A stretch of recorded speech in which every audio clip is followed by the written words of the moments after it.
as it enters the government building. And we watch as 3 investigators are walking inside. We watch Naomi Harborough, a young but elegant looking gentleman, and a young lady accompanied to Naomi. Victor Ramos. What do you look like? You would see as Victor's wearing a black suit with a blue tie and shirt underneath it. There's a vest as well, and he's rocking a dark blue hat to kind of match with the suit. You'll see as he has a gold chain that connects to a watch that he carries with him, and in the breast pocket where you would normally keep your handkerchief, you'll see a little card that kind of sticks on out. He's about 5'10", dark skin, but about dark tan skin. His hair is combed over, but there are significant streaks of gray in there. And yeah, that is what you see. Okay. And right next to him, beside him, or in front of him, Echo, where are you and what do you look like? Echo is careful to position herself on the far right of the 2 people that she is walking with. And she has long, like, straight hair. She's wearing it's like this very elegant kind of like business casual sort of attire, but very kind of sparkly. She's got this huge rimmed hat that I have substituted for this thing for right now, so that I don't have a giant hat on at all times. She's very poised at all times, and she's got her head kind of held up and is very careful to walk on the right side of everybody. Yep, okay. So, we watch as the camera hovers over the 3 of you as you walk into the building. Naomi, Victor, and Echo, go ahead and roll a sense roll for me. This is going to be the first roll of the night. Okay. And the way to roll a sense roll for our new players are you look at where it says sense on your character sheet, and if there are any dots filled, you're going to take those number of dice and you're going to roll it. If you don't have any dice, then you would do a disadvantage roll, so you roll 2 dice and take the lower of the 2. If you have a diamond, then you roll the gilded dice, so on and so forth. So what is the result of that? Are we both rolling, or is only one person both rolling? of you guys are rolling. That's going to be a 1 for me. Okay. Incredible. This is fantastic. Great start, y'all. Welcome to the table. Wonderful. Echo, what is your roll? 7. 7 doesn't make sense. It'll be a 6. You don't add them together, you just take the highest one. Yep. Oh, 5. All right, perfect. I was like, wait, what? That don't make sense. All right, cool. Echo adds them together and wins. Echo just wins at life. Awesome. Yeah. So you have a mixed success. So Echo, as you're walking through this building, you're starting to feel a little queasy. You almost start feeling like something is pounding on your head as you walk through this building. So now, this building, when you walk in, is got high ceilings, ornate columns, the history of New Fair and its structure ever present in the building. The investigators got a tip that they should go here to the government center to find a clue. As they venture deeper into the building, the atmosphere begins to change. The once pristine walls seem to ripple like reflections on water, and the marble floors undiluted beneath their feet. The fluorescent lights overhead start to flicker erratically, casting elongated shadows, dancing shadows. You can almost make out on the walls, if you look at them, it looks like people dancing, raising an arm in the air slowly to the cadence, to the song that you hear currently. Both of you take 2 bleed for entering this building. Rip. Okay. I also get additional info about the phenomenon that harmed us. Sure. So what? I would like that, actually. Sure.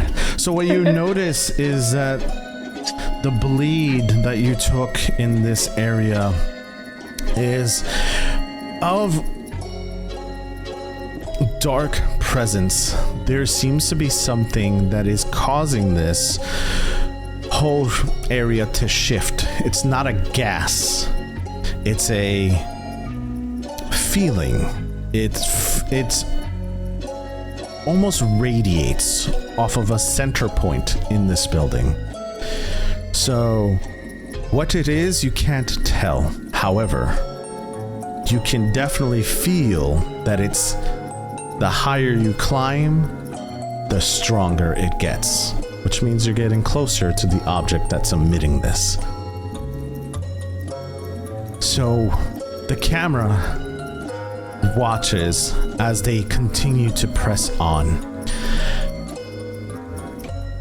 Victor, bleed is basically magic. Magic's residue. Every person in this world reacts to bleed differently and magic differently. What do you feel as Victor Ramos when magic pours through you? I think for him, when that happens, it's his hand will start to twitch. Will start to twitch as that goes through him, and he'll notice it too. As like we're walking, he'll have one of his hands in his pocket, and he'll feel it starts to twitch and just look down, but continue walking as we go. Echo, how does bleed affect you? Echo has made it a point to stand on the right of the group so that she can hide as this happens, but for her it pulses through her, specifically through the side of her face where she has her birthmark, and so she can in the way like her eye twitches and she feels it very concentrated on that part of her face. And so she makes it a point to kind of hide that part of her face from the people she's walking with. But like that's where it's like a pulsing sort of sensation of like something is happening. Okay. At this point, you find yourselves in a room where the floor was the ceiling and the ceiling is the floor. You crawl on your hands and knees as gravity seemingly reverses, and the push of this disoriented maze gets to you. The walls are pulsating with a sickly glow, and a strange whisper starts to echo around you. Fragments of conversation that seem to come from nowhere and yet everywhere. As you guys navigate through this topsy-turvy environment, you finally reach a staircase that spirals upward in a dizzying corkscrew.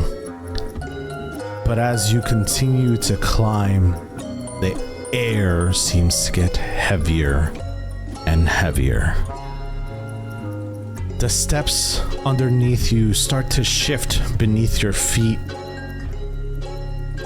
And then, at one moment, you find yourselves pushed up towards the ceiling in a rapid ascent.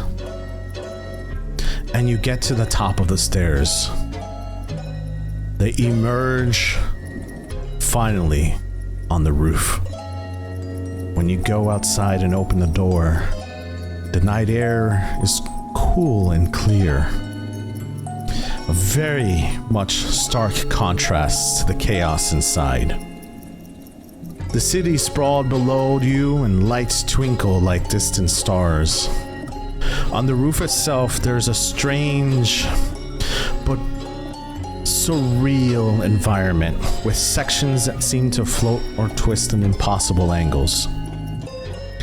And there in front of you, besides your lightkeeper who's in the front, is someone or something standing at the edge. A man. Someone whom you were after. His top hat and mask at the ready. And you hear his voice.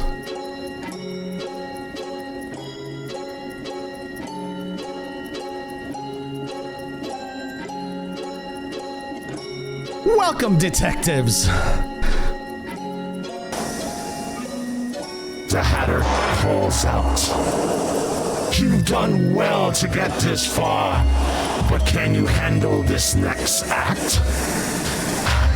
I banish the stars with a golden hue, waking the world with a light anew. In the east, I rise to the end of the night, heralding day with gentle night. Be still, my friends, as this isn't the end. Something new arises that will bring you surprises.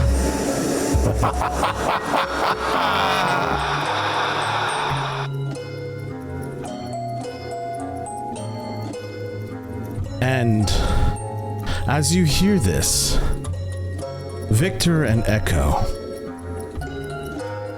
what's going through your minds?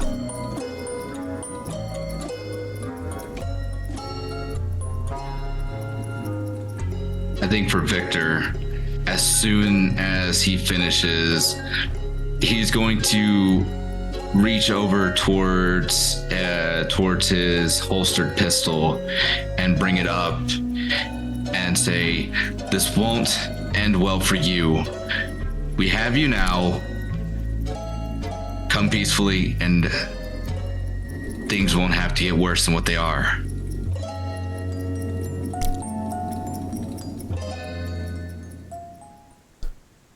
You see for a moment, when you say that, the man in front of you turns and half cocks his face.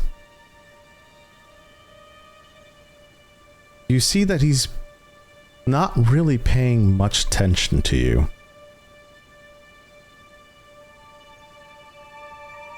Echo, what's going through your mind?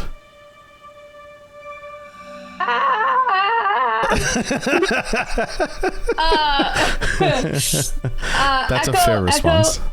Echo is, I think,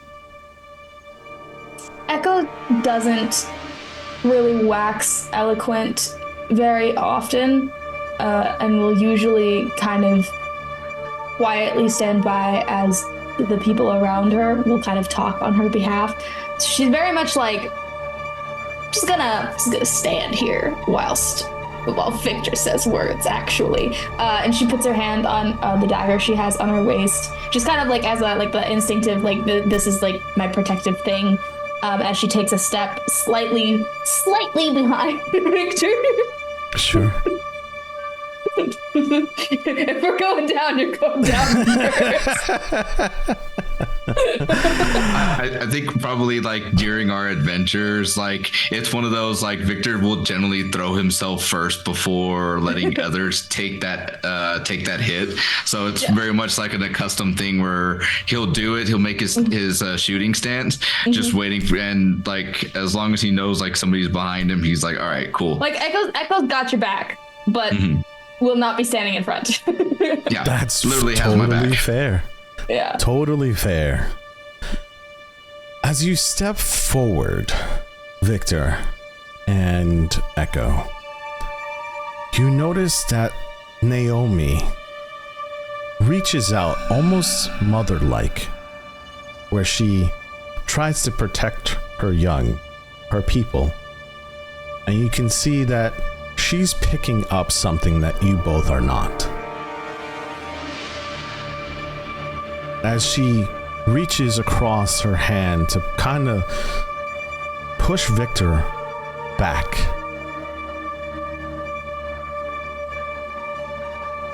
Victor, you didn't notice when you walked in, but there was something following you this entire time. Echo, you sensed something was wrong when you walked in. You get to turn around first. Oh, I will do that. When you turn around, you see a shadow pop up from behind you. This shadow, as our other investigators know, takes the form of what you fear the most. What is it that you see in front of you?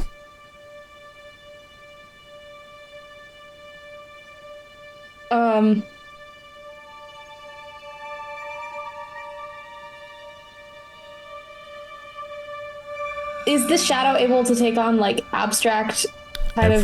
Mm-hmm. Okay. The Echo sees kind of this abstract form that kind of embodies like isolation and loneliness and kind of being like hidden away intentionally, being hidden away because people are ashamed of you, like that sort of isolation that comes with shame and expectations. And it's just this like the cloud of weight essentially is what she sees in front of her. I was going to add to that, if I may. But I think what happens is, instead of a figure, you see this shadow engulf you. And when it does, it puts you in a room by yourself where the walls are pitch black and you don't see Victor anymore. You call out and it echoes and reverberates as no one is listening. You see the floor has ripples of water, and you hear the echo of a drip.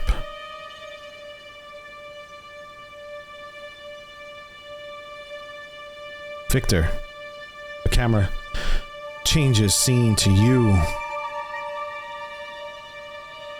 and you don't notice the thing behind you that literally engulfed your partner. However, you have a tingling sensation on the back of your neck. Almost as second nature, being a detective.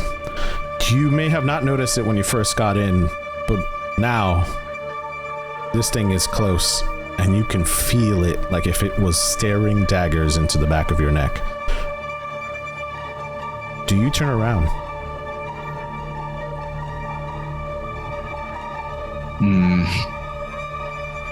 No.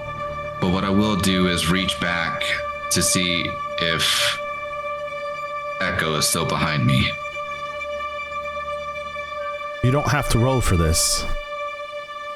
But when you try, you feel empty air.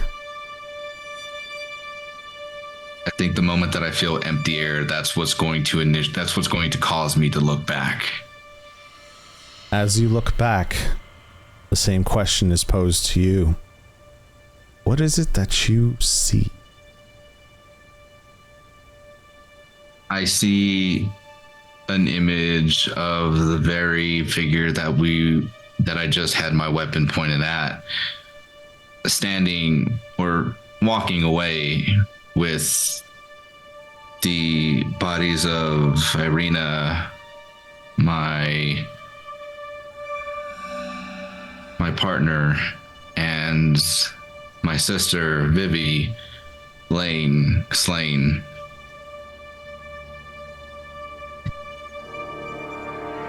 As these images come across your brain, and literally you can touch down, bend down, and touch the thing that you're looking at. These are real. This is real. Or is it not real?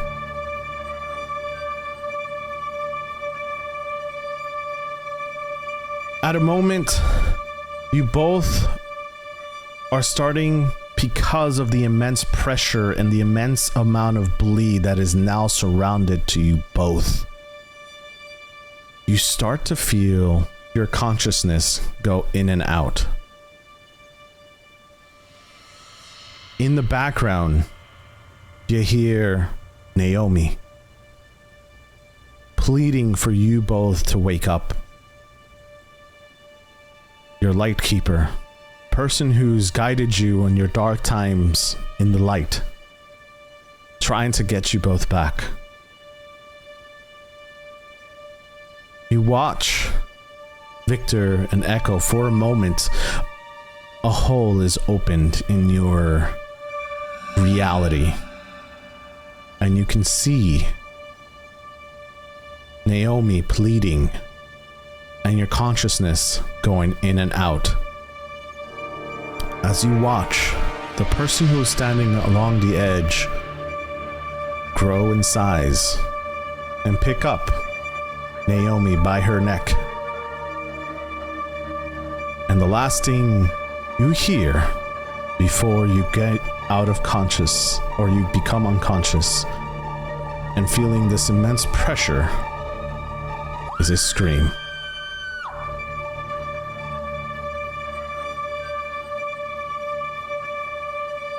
And now we move to a different scene.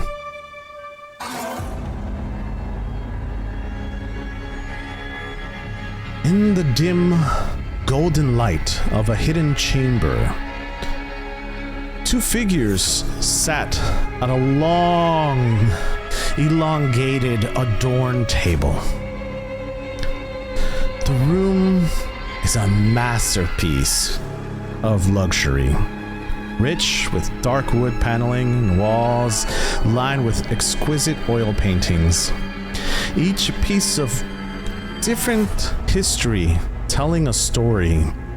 From serene landscapes to portraits of solemn faces, their eyes seem to be following every movement in this room. If you look up, you can see the crystal chandeliers hanging overhead, casting a warm, inviting glow over the scene. The table itself is a feast for the senses. You got an array of aromas in the air. Pie, fruit, cake, roasted duck, honey glazed ham, vegetables, a large steaming tureen of creamy pumpkin soup in the middle, next to a basket of freshly baked bread. The aroma is delicious. There's decanters of wine everywhere. And as you watch this pair cling silverware against the fine china, the air in this area, besides the aroma, is thick with tension that's so palpable you can cut it with a knife. And you hear Alice. Is it Alice right now? Okay. I feel like probably in this moment they're like going back and forth, so it's like, so I wanted to tell you about this really funny story. I think you're going to why the fuck does my head hurt so fucking bad?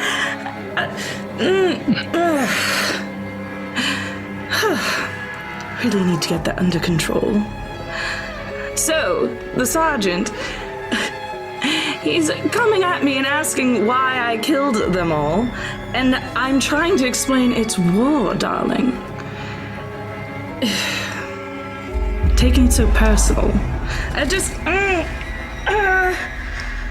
what's happening?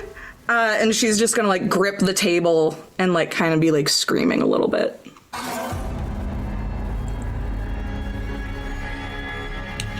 You're gonna hear from across the room a giggle, and then a question is asked. Do you ever get tired of being treated as an afterthought?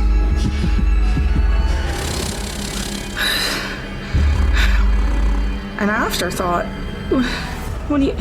What do you mean?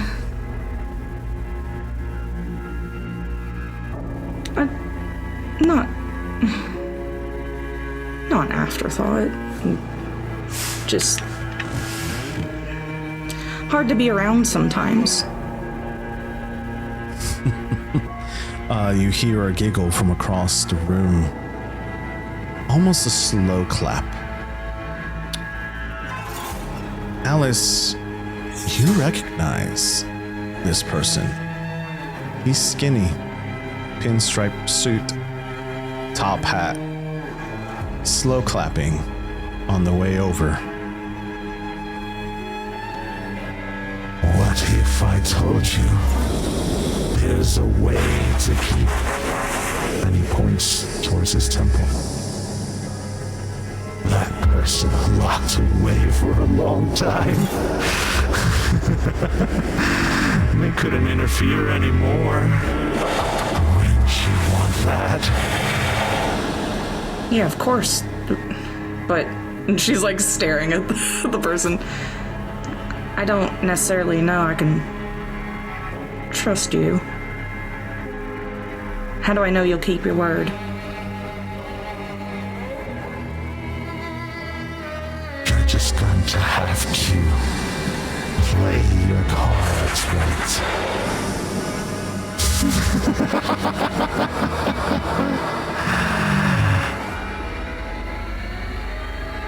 We're going to shift now the scene to a familiar scene. One before all of this happened, or after, I should say. Excuse me.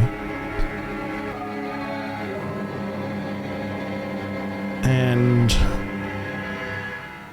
the camera now shifts. We're gonna go back in time just a little bit.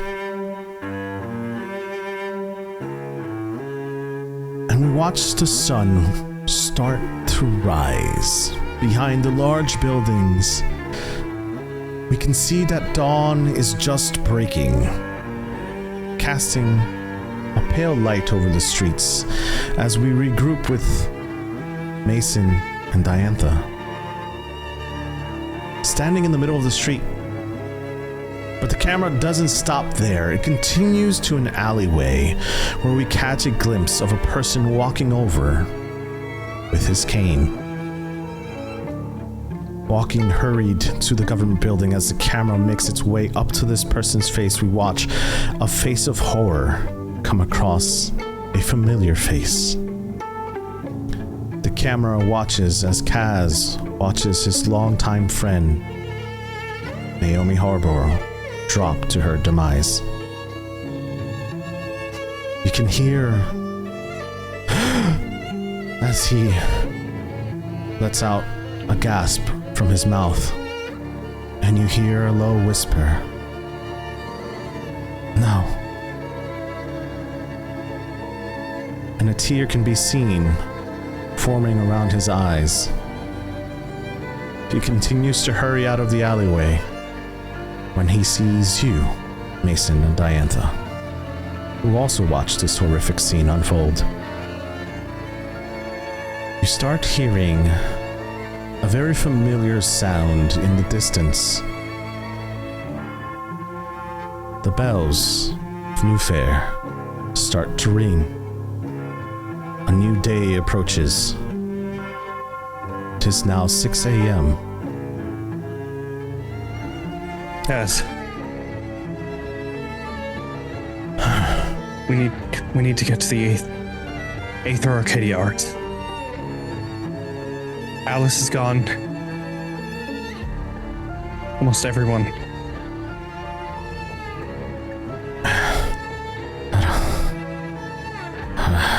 Just give me a second. And you watch him kind of struggle to stand, as a couple hours before, he wasn't looking too hot. And Diantha will pull a little, like, tiny vial out of her bag and walk over to Kaz and just place it, like, directly in front of him where he's almost going cross-eyed. You need to take this. It's not anything untoward, just plants. What is that? Don't argue, just plants. If you want the ingredient list, I'll get it to you later. He rolls his eyes, and he'll wait for you to open it. You're such a baby sometimes. And she'll pop it open. Listen, this is all well and good. Can we do this on the way to the Aether Arcadia Arts? If you want him to drop as we're walking, then sure. Give it a second, because we'll probably need something stronger than going where the Arcadian Arts. How are they going to help? It's Alice's parents. They have been in Candela for, honestly, I think longer than you have, Kaz. They'll know what to do. You'll notice that Kaz is in and out of focus. As Mason, he's looking at you, but he's looking behind you. Yeah. Behind you is the government building, to where he just saw his long-term friend get thrown off. And he's going to start walking. You're not going to hear him say much, except for something that he said in the last episode, which is, I guess I owe you some information. And he's going to walk towards the government center. And now we're going to switch that to Alice.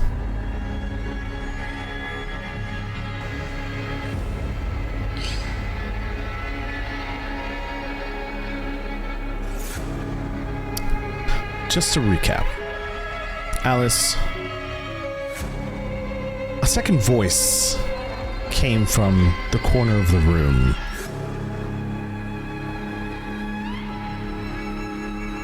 And what you hear is, what if I told you there is a way to keep, again, he points towards his temple, that person locked away for a long time. They couldn't interfere anymore. And you responded.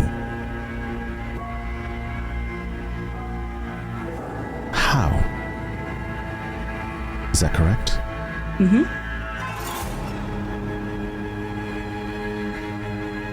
The voice does not respond in its typical format. You actually hear a human's voice. You hear a man's voice. Now, someone who crosses his legs, pulls up a chair next to you, and he takes off his hat, places it on the table. And he explains to you that there is methods that are currently being researched on how to trap multiple personalities, multiple voices in someone's head. And he explains it to you in such a way, in a detailed manner,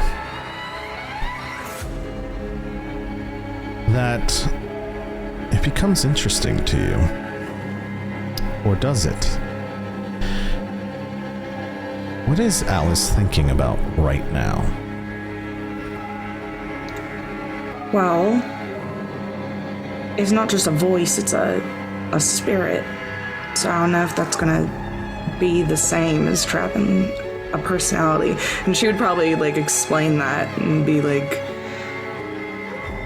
I know it's someone who died. I let them in, so to speak. Intentionally. Interesting, my dear. Well, I didn't know at the time that I'd read about it in one of my occult books that maybe if she came in that she would sort of be able to pass on easier, and that's not really what happened. You see him smirk. Roll a read roll for me. Okay. I'm not terrible at that, so. And one of them's gilded. Oh, gilded 6. Nice. I don't even have like a cunning to take back, so it doesn't matter, but. That's fine. That's fine.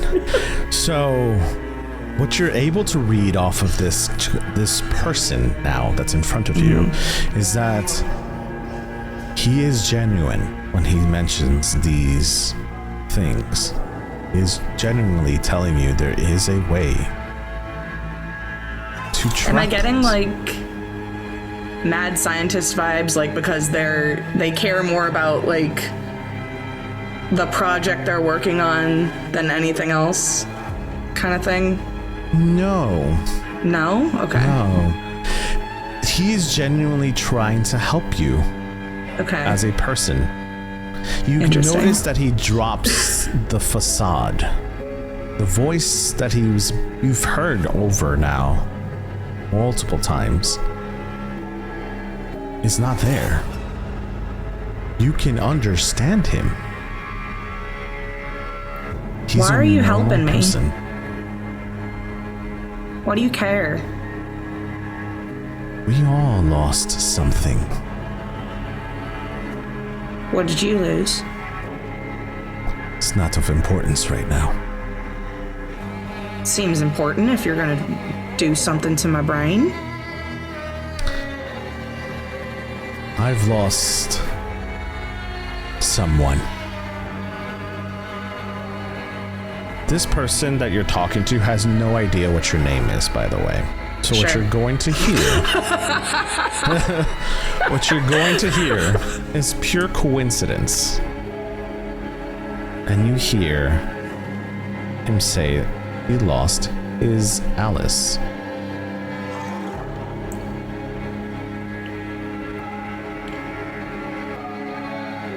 I don't know you. Who are you to tell me that you know me? My name's Alice Quinn Kelly. No. You're not my Alice. Certainly not. No. You're not my Alice. And you'll see him pull back. And he now could tell the inner turmoil is starting to rile up again. You start to feel bleed emanate from him. You can't tell from where. And you watch him as he suppresses it. And you can almost see tendrils starting to form and then gets sucked back into his body. Well, he's having like this like little moment. Sure. Can I try and slip one of the knives from the table? You could try. Yeah, go ahead and do a hide. Okay. All right. Guys, I got 0 in hide. Yeah. It's gonna go so bad. Okay, I'll use 1 cunning so that it's not at disadvantage. Sure. You got this. All right. Straight roll. Here we go. Oh my god! It didn't matter. It's a 1. Perfect. So here's what's happening. He's going to be dealing with his thing. He's not gonna see it. Okay. Sure, I'll accept that. He won't see it. Uh-huh. But this guy does. What guy? Who? What are you doing? God, I hate it. Where do I hear that, like, from behind me? Yes. It is directly behind you. I think Alice gets incredibly freaked out and drops the knife and just, like, looks over her shoulder. The last thing this person told you was that he wanted to help you, and you wanted to repay him by killing him. I was taking it for self-defense. He's having some sort of episode. He's going to touch you. Need more clarity on that. Sure. He's going to grab your shoulder. Okay.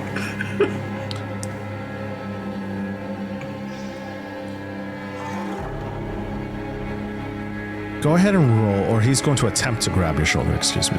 Okay. Go ahead and roll move to see if he's successful or not. Once again, we got a big fat 0 in this, but I do not have a nerve to put in it. So, just picking all the things I'm terrible at. 3. Perfect. You do manage to move a little bit, but not successfully out of the way, as he does end up grabbing your shoulder. And as you do, you can feel pressure, bleed come through, enormous pressure. You feel like hooks are being driven inside of you.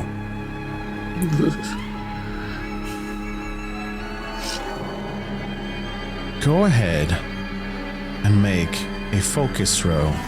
And this focus roll is to see if you are able to try to get out of this. Okay. Gonna burn intuition to be able to add 1.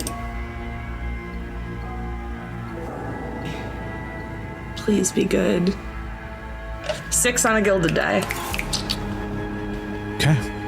Okay. As you move out of the way, Oh, yeah. you notice the other 2 are now heading towards your direction. Take a bleed. Okay. Where does that put you?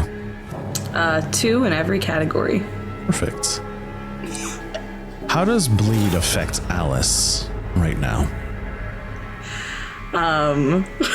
Normally it makes Annie come out. So I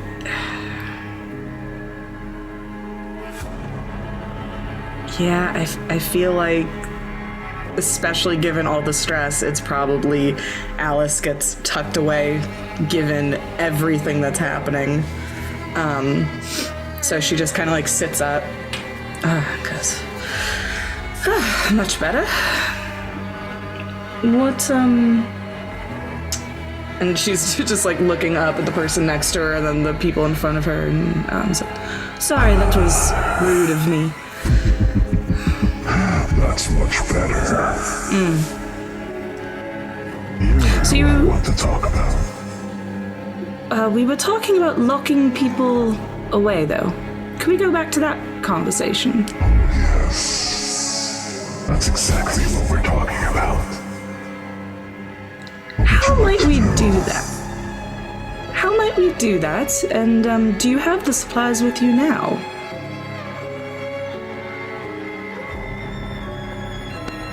Actually, I do.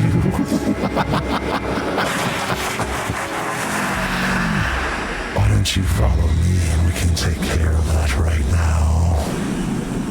She's gonna stand up, grab one of the glasses of wine from the table, and follow. So, as you guys are exiting, the camera follows you. Here's what we're going to do. This process, because we have lines and veils and we have things that protect our players from any gruesome, in our audience, from any gruesome details, we're going to skip this scene. However, we're going to go ahead and have Alice roll. Now, I'm going to send you a message. You are not to say what you roll. Okay. So I'm gonna use like a real die then instead Not of to say what you roll. It is going to be me and you. Okay. And what you're going to be rolling for is who takes control right now. All right, here we go. Okay. So I'm going to send you that in a second. Are you sending it on Discord? Where are you sending yes. I'm going to be sending it via Discord. I'm gonna kill him. I'm gonna find him, and I'm gonna kill him. Do it. Don't talk about it. Be about it. Once it gets back to my seed. Mason and Victor are gonna get along so well. Like, We Just just, that Henry got Cavill. here. we just got here. How We dare. just got here.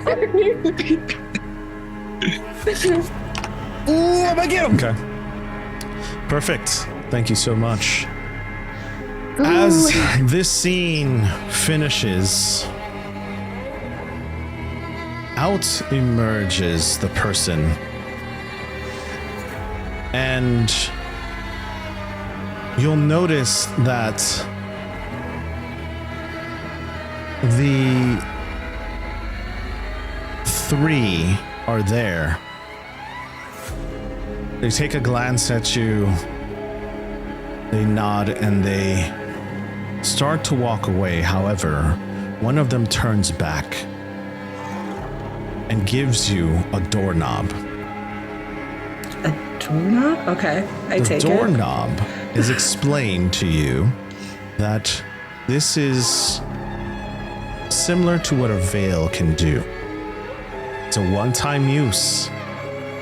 You can open it and go anywhere you choose to be. So, he leaves and hands over that doorknob. Where do you want to go?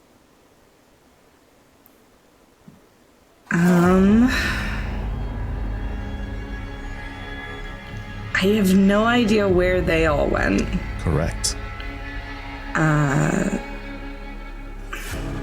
So I feel like she would go to the quiet roast because that's where she assumes everybody would go. Sure. That's not too far away from where they're going to eventually go. Or at least that's where Do I Mason's have trying to to go. use, like, there's no other way to get out of this area specifically? Like, I can't save No. that or something else? Okay. Nope. This is the only way out. And you watch as the camera, Alice puts the doorknob there, turns, and opens. A white light is shown before you. And you step in, and the door closes behind. Now, we shift back to Mason, Kaz, and Diantha.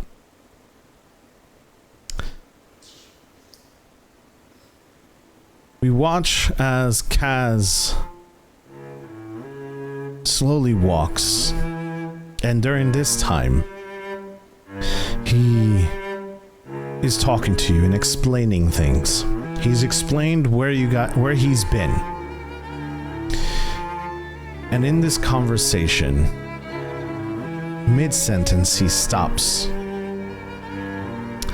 And he watches as a group of people are starting to huddle around the government building as it's election day. Voters are starting to line outside the government building, and people are starting to huddle around the body of one Naomi Harborough. A commotion starting, and we watch the camera now pan towards the door of the government building as it opens, and we watch Victor come out first and Echo coming out after. Victor and Echo, you see this commotion in front of you, and you see your lightkeeper, the person who was trying to protect you, on this roof, sprawled out on the floor. Victor, what do you do? And Mason, what do you do? Do I see that they have Candela pins? Yes, you do. Okay. I'm not going to make you roll for it, but yep, you can. Sure. And just to clarify, Sure. there's a lot of eyes on this body. 100%. This was a spectacular death, as the Mad Hatter would say. I think what I'm gonna do is I'm gonna walk up to Victor before he gets to the body. Listen, I can see that you're part of us. I'm assuming they're probably your lightkeeper, but right now there's too many eyes. If we try to take the body, if we try to do anything with the body, suspicion will grow. We know people in the periphery. We'll make sure that we get the body. Okay. Okay. Victor, Mason doesn't know your background. Are you going to use it right now, or are you going to follow his steps? I'm kind of in a little bit of shell shock right now, especially seeing Naomi there. So I'll just look up to him, knowing what I know, and just like, okay. And I'll look back towards Fish, or to Echo, to see where they're at. Sure. Echo kind of nods very slightly as like a that's probably the move. While they are kind of having this exchange, Diantha has wiggled her way through now I'm thinking like hundreds of eyes, because you said lots of eyes, to examine the body a little bit more. Even though we watched the Mad Hatter like throw Naomi off of the building itself, Diantha wants to like use her knowledge to see if there was any other types of foul play, possibly prior to being thrown off the building. Sure. I'm not going to make you roll for this. What you do notice right off the bat is that the body, the way that it's laying, is very similar to the bodies you found at the asylum. They're similar in style, and there isn't any signs of foul play prior to this death. However, you do see that they're positioned in a similar fashion. Does this look like a sigil of any sort? No. Okay. It's a great question. I didn't even think about that. Yeah, I was like, I think Diantha would reach out and kind of adjust Naomi's body to a more peaceful position, like wrapping her arms up and then like closing her eyes before like stepping up and like trying to find Mason and the others. You do hear rustling in the crowd as you're touching the body, because no one knows who you are. Oh yeah. And they think you're trying to do something to the body. Like loot the body. Yes. Okay. If she'll probably notice the eyes, and as she stands, she'll be like, "I'm a doctor. Don't worry. Don't worry." And she'll like try and like pull out any identification that she has. Don't worry. Just trying to make sure. One of those, like wallets that open up and it's like, and it's like six different things. Yeah, it's just like all her credentials are there in a nice little needed. Exactly. She'll do that and like close it too quickly for really anybody to read. Yeah, but even better. Yeah. So we watch as the body is now surrounded by plenty of people. Mason, are you trying to section this area off from the public? What are you trying to do? I am taking Victor and Echo out from the crowd, and I'm just yelling, "Cass!" and just waiting for him to come to us. When you yell Kaz out loud, you don't realize he's right there. Good. So he's Dwight Schrute in the office. Fuck. He's literally knelt next to the doctor, as this is his friend. So we're going out of the crowd. We're not going into the crowd. Understood, but he's in the crowd. He's next to the body, and he's taking. Oh, I thought you were saying he was next to. Got it. He's next. Okay. He's next to the pin. So he's taking the pin off of Naomi. That is what Kaz is currently doing. Any identification of Candela is being currently confiscated so that it doesn't get traced back to Candela. As Candela is a secret organization. For those who are watching and listening for the very first time, Candela is a secret organization not known to the public that helps the public in the shadows, basically. So, right now, we watch Kaz. Tears are starting to form. Something that he's not very keen on doing. You can see, without rolling, you can see there's a huge face of guilt on. He feels guilty for everything that's going on. For all of the information that you've portrayed on the walkover, losing Alice, losing Oliver, losing Nate. He feels guilty. And he stands up, and you see him brush off the crowd, and he walks over to you, Mason. I'm sorry.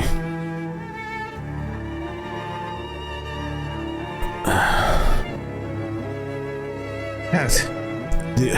Just hold on. There's nothing you could be sorry for. You were out. It was my fault. I should have took care of this. Like you said, right now is not the time to be dealing with this. We need to leave. Diantha shows up like a shadow now. We'll fix it. Kaz. She like grabs the shoulder. He's going to look at with each Victor. additional voice, it's just the crowd of us that's like jumping. First it was just Mason, and then it's Mason and Kaz, and then it's Mason, Kaz, and Victor, and then it's Mason, Kaz, Victor, and Echo. Somebody announce themselves. We need to put bells on you. Goddamn. You do see Kaz fiddling with something in his pocket, and Kaz looks over to you, Victor, when you speak to him. He knows who you are. You don't know who Kaz is. You've heard of him from Naomi. Kaz was always known as a person in the shadows. Someone who would protect those in the light by doing everything that was necessary in the shadows. And he looks over to you and says, "Where's the rest of your team?" They're not here at the moment. It was just me and Echo. At this time, you would know Echo and Victor would know exactly where their team is. Where you guys are currently split up. Your team is dealing with the remnants of Wendy. They're at Wendy Darling's house. So, Kaz, would not know this. You guys would. It's up to you if you decide to disclose this information to the rest of the group. Would I, knowing Alice through knowing them, would I know of their kind of circle mates as well? Yes, I feel you like would. you'd at least know Diantha. Yes, you would. I would have definitely told you about the fact that because you know everything that's going on with Alice and Annie, so you would know that she goes to Diantha for like treatment to try and like figure out what's going on with her, and you would also have known a lot about Mason because that's like her ex. Gotcha. Probably would have talked about it. Yes. I think given that I like know of these people and like someone I trust implicitly trusts them, I'd be okay with sharing this information. I think I'd look to Victor to see like pulse read on where Victor's at. It would be one of those like we kind of look at each other and then just looking at each other's facial features. Like I would just kind of give you like the nod to like disclose. What was the name of the person's house they were at again? Wendy Darling's. Wendy Darling's. They're at Wendy Darling's house. Mason and Diantha, you know of Wendy Darling. Your group has been chasing John Darling and Michael Darling's killer.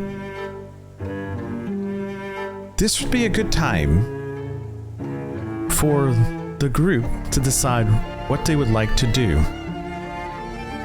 and where they would like to go. Okay. We have two options.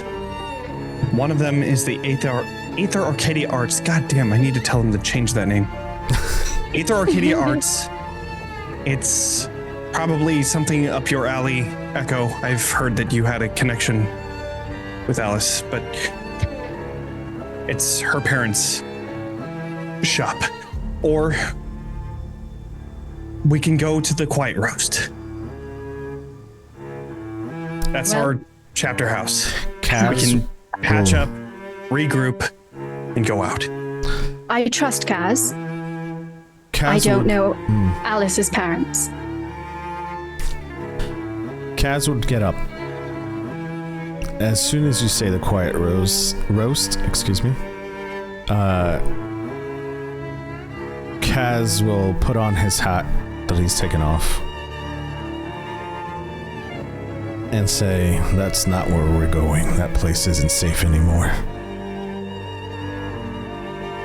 And he takes off as fast as he can on a cane. All right. Hey y'all, I think I chose the wrong spot to go with my doorknob.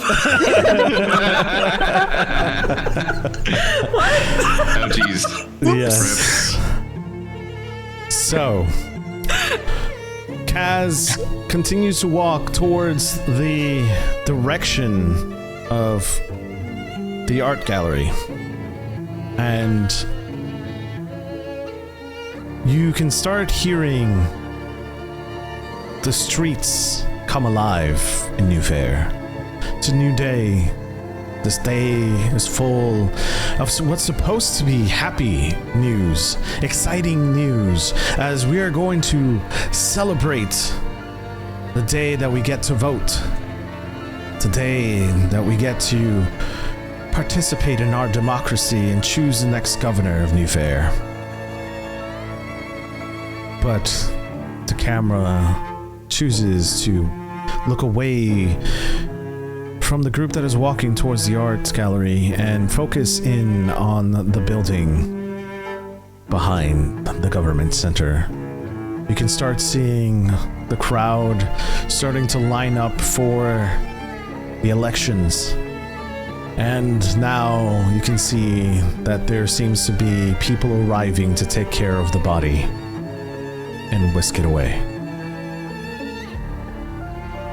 We're gonna go ahead and jump once again to Alice. What's going on at the Quiet Roast? So, Alice, you open up the door. The music went away. There it is. It's like, where'd it go? So, you gotta put on happy music or so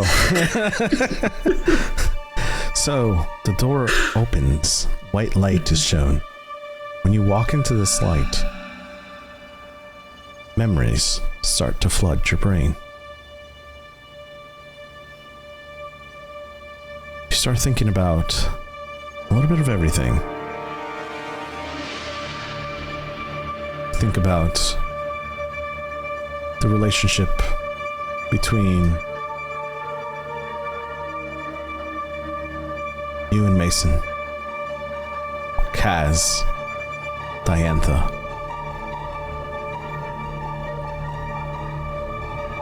And you start to feel your head to pound.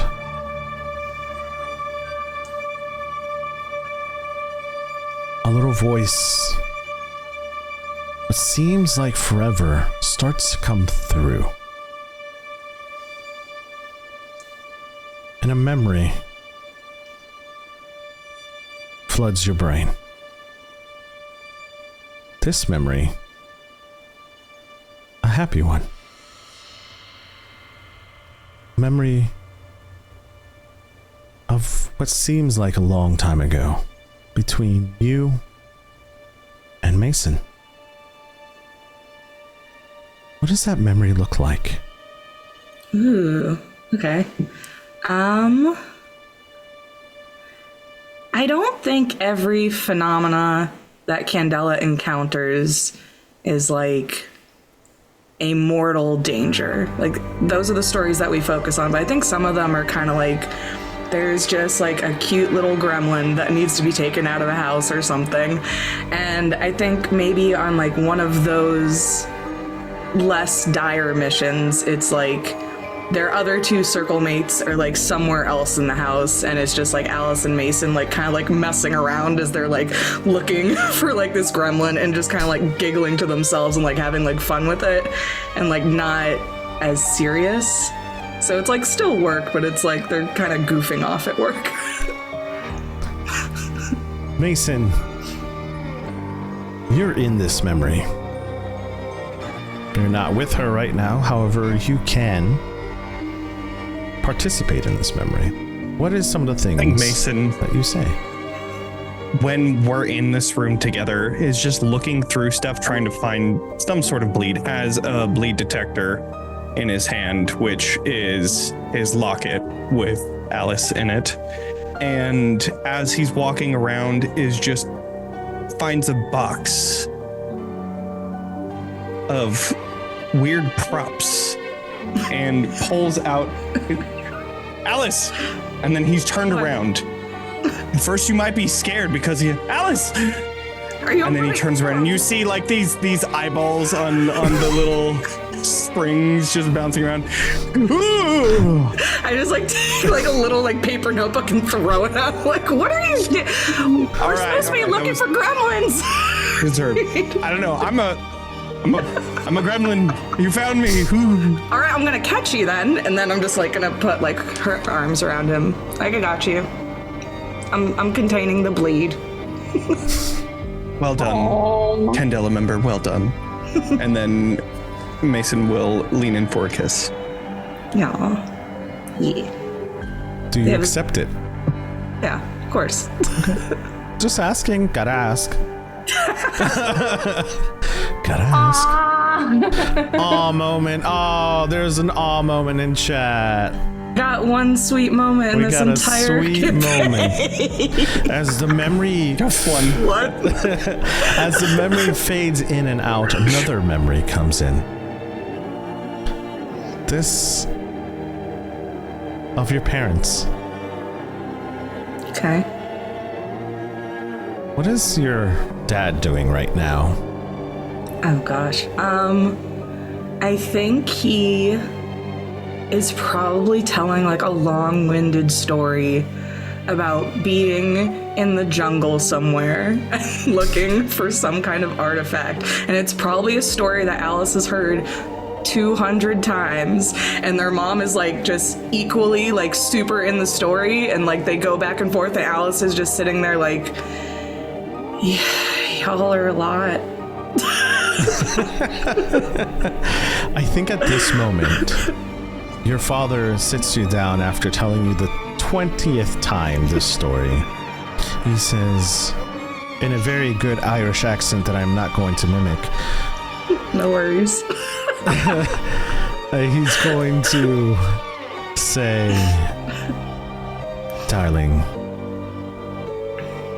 you are my light. You're my everything. Oh, I always want you nearby. I'm not going anywhere. You know, we do some crazy stuff all the time. And he looks at his wife. Crazy shit. Don't tell her I said that. And then he walks over to his study. And he pulls out a blue flower. Oh. And he gives it to you. Oh, it's so pretty. Where'd you get it? In the jungles, dear. You know, this is a very rare flower. They say only one blooms every couple years. But with the right care, you can keep it afloat. You can keep it alive. So I plucked it out of the jungle. I gave it some care and some water. I didn't think it was going to survive. But this little bugger, she's strong and she reminds me of you. So I want you to have it. Thanks, Dad. And she's gonna take it and put it in her hair. You look beautiful. My darling. The memory is going to fade out. Another memory comes in. This one of a former circle. A circle that you are very well familiar with. So is Mason. What's the name of that circle? We did name it. Hold on. I have to pull up my notes. The Circle of the Unseen and Weary. There we go. Thank you. This scene is a little bit more intense. A bunch of things happened with this circle, this group.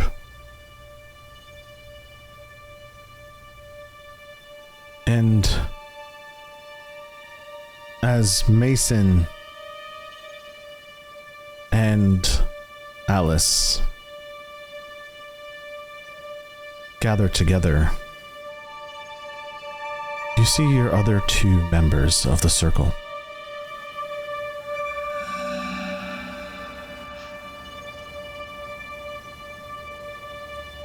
And you remember something that has resonated with both you and Mason.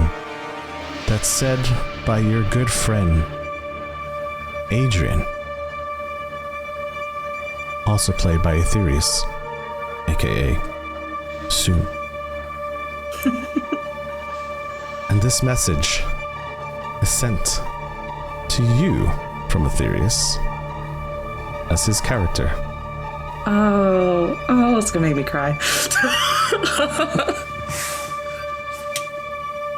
And it rings out as a broken mirror still reflects the truth. And the memory fades away. When you open the other side of this door, you're not in the quiet roast. We're gonna jump over to now the merry little, what are we gonna call this group? Mix the 2 names somehow. Okay, well, we have Obsidian but it's- what is Syndicate. your What's chapter 2? The Sunstone Charter, if memory serves me right. Obsidian That is Stone? correct. The Sunstone. Sunstones and obsidian. Sure. That's Obsidian and perfect. Sun. Or just Obsidian and Obsidian Sun. Whatever floats your boats. Yeah. Yeah. That sounds like a cool band name. That does sound The like a cool Obsidian band name. Sunstones. All right. Love it. We watch as this group knocks on the door of the art gallery. Mason, I will be the one in front. you knock. And that's where we take a break. We're going to go right back into this episode, ladies and gentlemen, and we're going to now head back to where the camera is now meeting the knuckles of Mason, hitting the front door of the art gallery. The door knocks and opens the door. You do see Alice's father standing before you. Mason, my boy! And he gives you a big hug. Hi. Where have you been?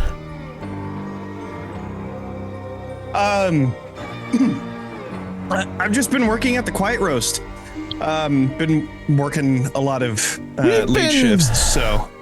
We've been inviting you over all the time. And Alice says you're always busy. So I'm just like, I don't understand why you're not here. Yeah, I've just been busy with work, helping out. You know how Kaz is. Kaz is right behind him. And you see Kaz just put his head down. I turn and be like, wide eyes, like. Kaz just puts his hat on like this. Doesn't say a word. Kaz become PC, actually. Just So, Yeah. Mr. Kelly, there's quite a bit that I have to tell you. I'm sorry. My boy, come in. How rude of me. And he ushers all of you into his art gallery, which doubles As as a everybody's home. entering in, I'll just be like, this is Echo. This is Victor. Oh, nice to meet you. probably know Nice to meet you. Diantha. And it's a firm handshake, but like it's a little bit too much. So he's like really excited because he loves people. So he's just like, my boy, and just like continues nice to like. meet you again. Oh, yes. Again. Oh, that's right. Echo! How can I forget such a lovely face, dearie? Yes. Oh, yes, you're wonderful. You are always welcome. Thank you so much for coming. What brings so many of you here? It's so nice to see you all. Yeah, that's the thing. So, let's hold on the... 1 second, and he's gonna like pause you mid-sentence, and he's going to turn around and he's going to invite his wife over, and oh fuck, she's gonna come on over and step in and be like, look, dearie, look, they are coming, we have guests, start the fire, starts the roast, we need to make a big dinner, everybody is so excited, all of you are here now, we can have a big dinner and be together again, it's so nice. You might want to sit down. But why? It's a moment of celebration. I'm gonna make eye contact with him and just go, and just say, listen to him. I just realized that I'm about to say a game that the same creator of Candela made. As they sit down, I'm just gonna... Alice is missing.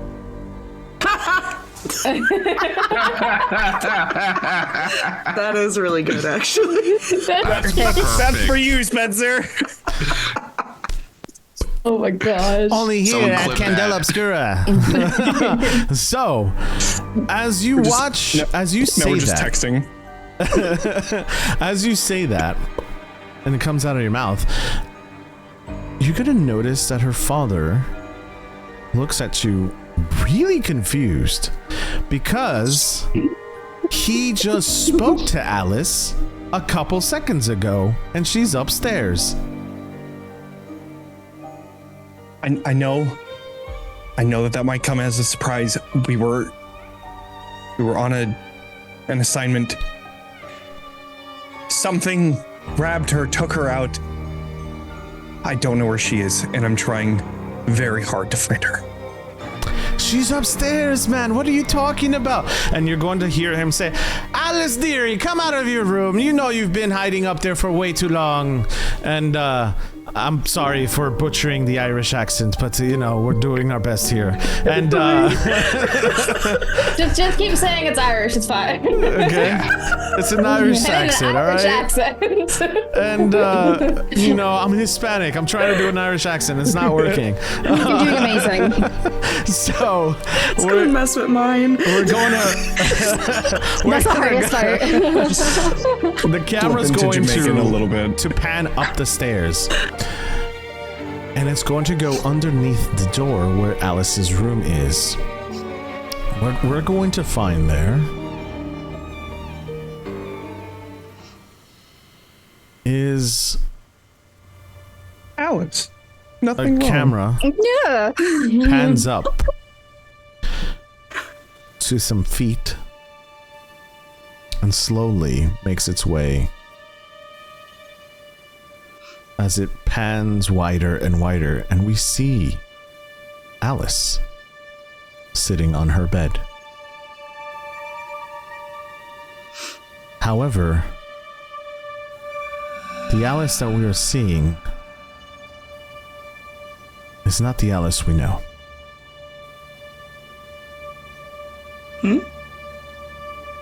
The Alice that we're seeing is a husk. You watch as the camera pans towards the back and strings can be attached to this husk as it, almost like strings, attached to the limbs of this thing that looks like Alice.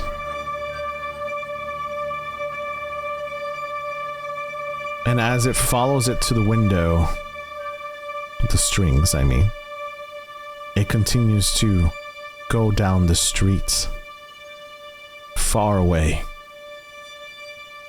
But the camera quickly pans back into the room as a door is open. and out comes Alice. Alice, what you see in front of you is a carbon copy of you. It speaks like you. It talks like you. Its mannerisms are like you. However, does it need to eat? You do see these ethereal strings that are stretching from the body that's in front of you. It stands up and it looks at you. And once it takes a look, the husk dissipates into the floor.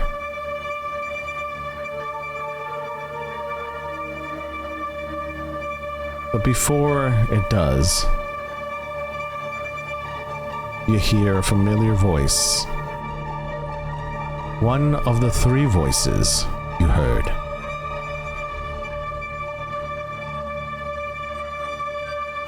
I ain't got no strings to hold me down.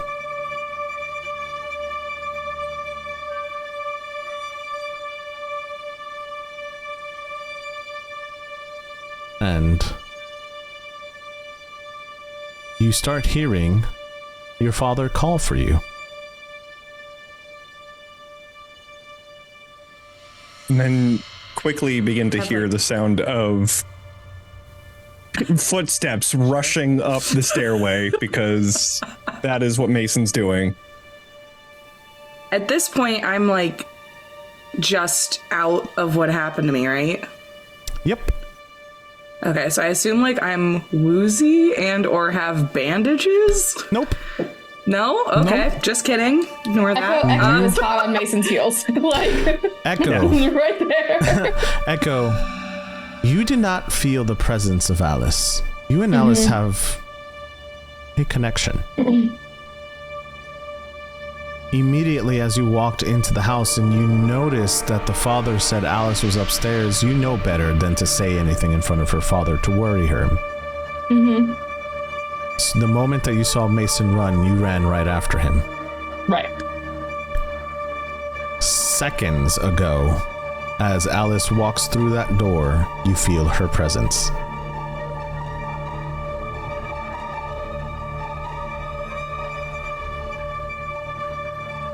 Like I feel her presence now. Now. Like after. Okay. My breath catches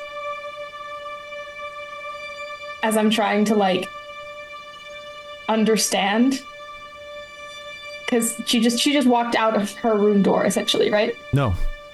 She walked out of a door that you don't know of. That was in her room. Door, right? The door to her room is closed. Oh, so we don't see her. She's You just. do not see her yet. I feel the presence. You feel her presence. I'm gonna put my hand on Mason's shoulder and say, she wasn't here. She's here now. What the fuck does that even mean? I'm running. I'm running towards the door. I hope that I provide helpful information that people understand. That could not have been more perfect. Mason is not thinking clearly. I cannot stress this enough. He was just told that she was upstairs. I'm sorry. He's running. Mason, I have a question for you. Yeah. Okay, you see this door is closed. What are you doing? Oh, just frantically knocking on the door. Okay. Alice? I'm gonna open it and just look up and be like, I immediately hug you. oh, Immediately. I've been having a really weird day. Is this real? I'm very Thought you were dead. immediately. I'm very immediately going to like just stand there and like up and down like. Sure. Is this real? Sure. You don't have to roll for this. She is real. 100%. You can touch her. She is Alice. I don't like the intonation you had there. I'm so for real, actually. No, for real. Like, she's Alice. I don't know how else to say it. It's just like, this is Alice. We're just so distressful, actually. I love how all my players now are so stressed out. They don't know what to believe anymore. I don't trust any of you. It's almost like the entire point of chapter 1 was what's real and not. Yeah. Now we're questioning reality. I mean, assuming you guys are hugging, right? Assuming that Mason's back is to me, then only Alice will see. I like visibly relax, like my shoulders are here and they are now here. I'm gonna see Echo over Mason's shoulder and like kind of just lean into the hug, and then also like because I'm a lot shorter than him, like just like wave over his shoulder. Like, oh hi, Echo. I'll stand back, and this is about where he like. Now he's starting to think clearly now that Alice is there, and this is Alice, right? Yes. I actually have really she looks like super like happy. I don't hear Annie anymore. I'm sorry, you what? As Diantha is like. What does that mean? I think she's not gone, but I think she's like locked away. Where were you just now? I don't know. There was also a puppet here that looked like me. Echo, go ahead and roll a read roll. It disappeared. Can I as well? Sure. Okay. I want to see. Who are you? I am going to spend 2 drive on this because I want to make sure that I know. Sure. I take the highest of them, right? Yes. You have got to be fucking kidding me. The 2 ones. Is it all 1? 1, 2, 3, 3. Wow, that sucks for you. That's wonderful. Dice love to tell a story. But in reality, you've done a read, and from your read roll, everything is exactly as Alice says. I got a 6. Echo. Hey! Your read roll is everything as Alice says. Okay. That's wonderful. Yeah. Like, gone for good? Well, so you're gonna be mad a little. You know that doctor person we've been chasing? John? Yeah, so they did something to my head. I don't know why they wanted to help me, but they're the ones who got rid of her. Diantha, you know it's not John. I'm assuming you've caught up to the group by now? Yeah. It's Peter. Yeah. They deceived you. It's not. I think they did something great. We've been trying to get rid of her for almost a year now. Diantha is circling Alice as she's like got her hand up, and she's kind of going like this, trying to like see if she is in fact real as well, and just kind of examining for any suspicious activity. You can roll so a to read speak. roll too. Yeah. I mean, go ahead. Okay. Yeah. I'm gonna actually Much push better past now. Mason and Alice into the room Cool. Okay. because I would like to like look around the room. Sure. You just said there was a puppet, and Yeah, there was a Absolutely. that looked like me, and then Absolutely. it disappeared, and that was real weird. Oh, absolutely. It was. But we've Victor, been seeing stuff for like 3 days now. well, it feels like 3 days, but it's only How been. long has it been? It's only been in game 12 hours. Look, it's been 12 years to me at this point. It's only been in taken game 12 years of our 12 life. hours because Yeah, we right. started at 6 Yeah, the p.m. stress. It's around 7. It's a little bit over. So, young child. so Victor, where are you right now? Are you with the group or are you downstairs with the dad? I would have stayed with the group. Once Echo moved, I'm following along with them as well, just because I don't know who these people are. I'm barely meeting. I've seen the doctor around. I've probably seen Mason around here or there. But as far as I'm concerned, trust-wise, the only person I really trust is Echo. And so I follow them to make sure and observe. And I'm probably also taking notes as well. Sure. I got a 2 and 2 for my read, but one of them is a gilded die, so I'll take the gilded. Absolutely. So you failed your rolls. Yeah, clearly. Just letting everyone at home know that you failed your rolls. However, when you read the doctor, or when the doctor reads Alice, everything is as she says. Okay. All right. She'll also take notes in her journal because this feels like something important to write down. Sure. Echo, you push past everybody, and you notice something that's off in the room. You notice that there seems to be some string residue coming from the window. What do you do? Some string residue coming from where? The window. The window? Okay. Echo starts doing this with her hand, like her arm is like down flat, but she starts doing this, which it just like she's like stimming.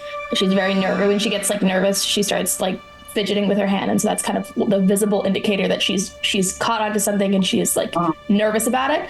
And she's gonna walk up to the window and see if she can get any stronger of like where the residue is coming from, where it's like headed towards, like what's up. Do I see her doing that? It's up to you. Do you see her? If I see her like going towards any strings, I'm gonna be like, "Don't touch the strings." That's what I did. And I got whisked away. Just warning.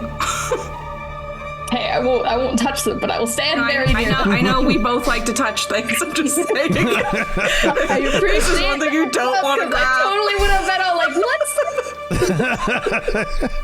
It's literally the mistake I did last episode. That's fair. That's fair. Hey, look, friends look out for each other. That is fair. You see, I mean, even Alice is taking care of Echo, so everything is exactly as Alice says. So here's what's going on. The father comes up to the room and he asks, "What is going on?" I feel like at the same time that he's walking up, Mason says, "So you trusted an entity to deal with Annie?" Huh? Oh. Sorry. Nothing. We're talking about a play. Okay. He's gullible, so he's he believes you. What's the name of the play? I'd like to see it one day. The Obsidian Possession. Oh. Is it I'm just gonna stare daggers at you. Perfect. He's just gonna brush that off. I'm actually gonna roll to see if he pushes it. Hold on. Sure. That's Really? a 1. He's not pushing like... anything. So Okay. Let's go. that's a 1. So he's just gullible, and he's like, yeah, sure. Now, what was it? Is it Possession or Obsidian Syndicate? I'm really confused about this play. It's Possession of the Obsidian Syndicate. Oh, that was the makes one. more sense now because you're holding the... okay. And there's a group of them? Right. Oh, okay. Got it. It's a series. Okay. So that sounds like a good title. I like does. it. It's a good Yeah. ring to it. Well, anyways, your mother's downstairs, Alice, and we're trying to get dinner together. So you and your friends stop playing up here. We're gonna go downstairs. Okay. Does Ma need any help? Yeah, she needs help cooking.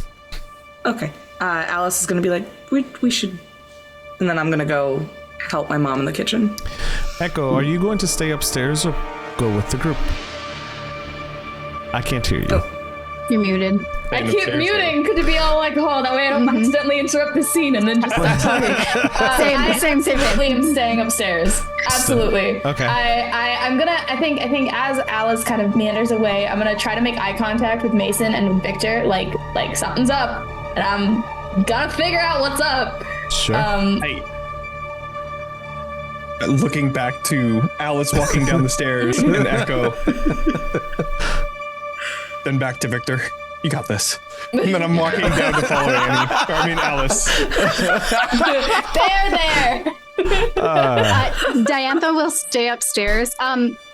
Sure. Did Echo in game move the veil over her eyes when Alice's father came up, or was that Fish just adjusting? That was Fish just adjusting. Okay. Generally speaking, the veil kind of sits very like this. Okay. It's just having a hard time with my hair right now. Yeah.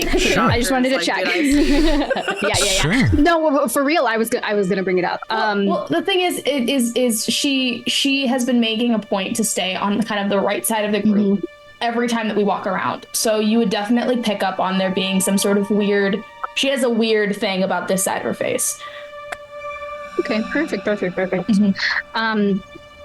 Diantha will kind of approach Echo in this moment. You seem drawn to the unusual. As she's like examining her. As it was sort of mentioned, don't grab that wire, string, whatever that is. But if you have any questions on what we've seen so far. And Diantha will open up her journal and flip to the page where she wrote down all the sigils from the asylum and just kind of share that with both Victor and Echo in this moment. So they are kind of on the same page of like the shape of the dead body, the claw marks on the ceiling, and kind of what they experienced at the asylum. Also linking that a little bit with Naomi and like how her body was sitting and that she was not like showing sigils anywhere or shaped like a sigil, for lack of a better way to explain it. So she's just going to share that information to hopefully spark something with either Victor or Echo. Whenever Diantha does mention the sigils and everything that goes on, she's showing. Yeah. Too. Yeah, my picture. Does that spark anything with what we're looking into? Yes. Okay. Yeah. Specifically to your old case.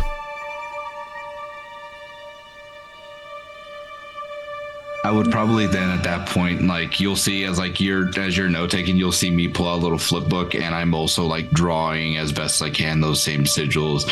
And then you're also gonna see as I like flip back to some older notes, and I won't hide them, so you'll be able to catch glimpses like some of those same sigils that you have are some of the same ones I have on my older notes too. Okay, fascinating. Well, Has Alice been weird recently? More than usual?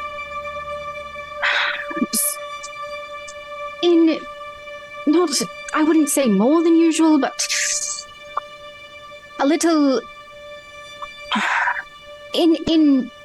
if we are near bleed or anything strong, it seems to be a little harder for her and her friend.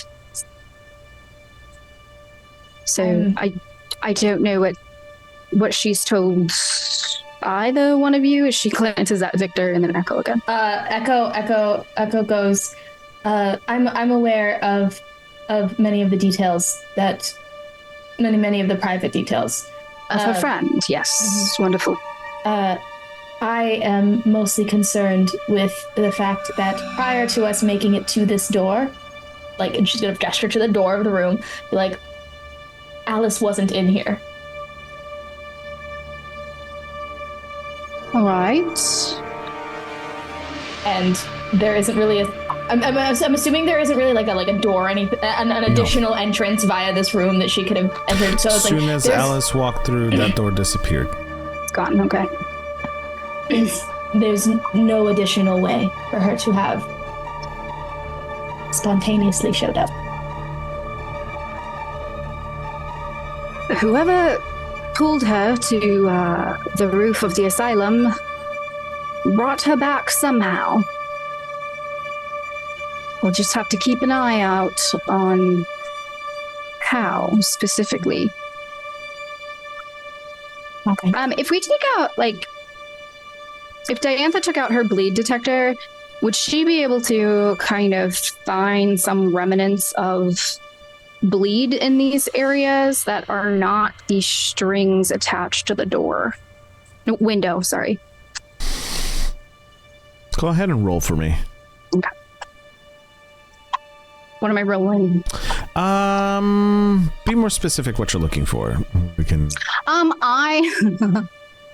Dust, glitter, just I would say on the read roll, then. ground. She's just observation. Okay. Anything that has to do with I don't have the book in front of me. I believe it's read or finesse.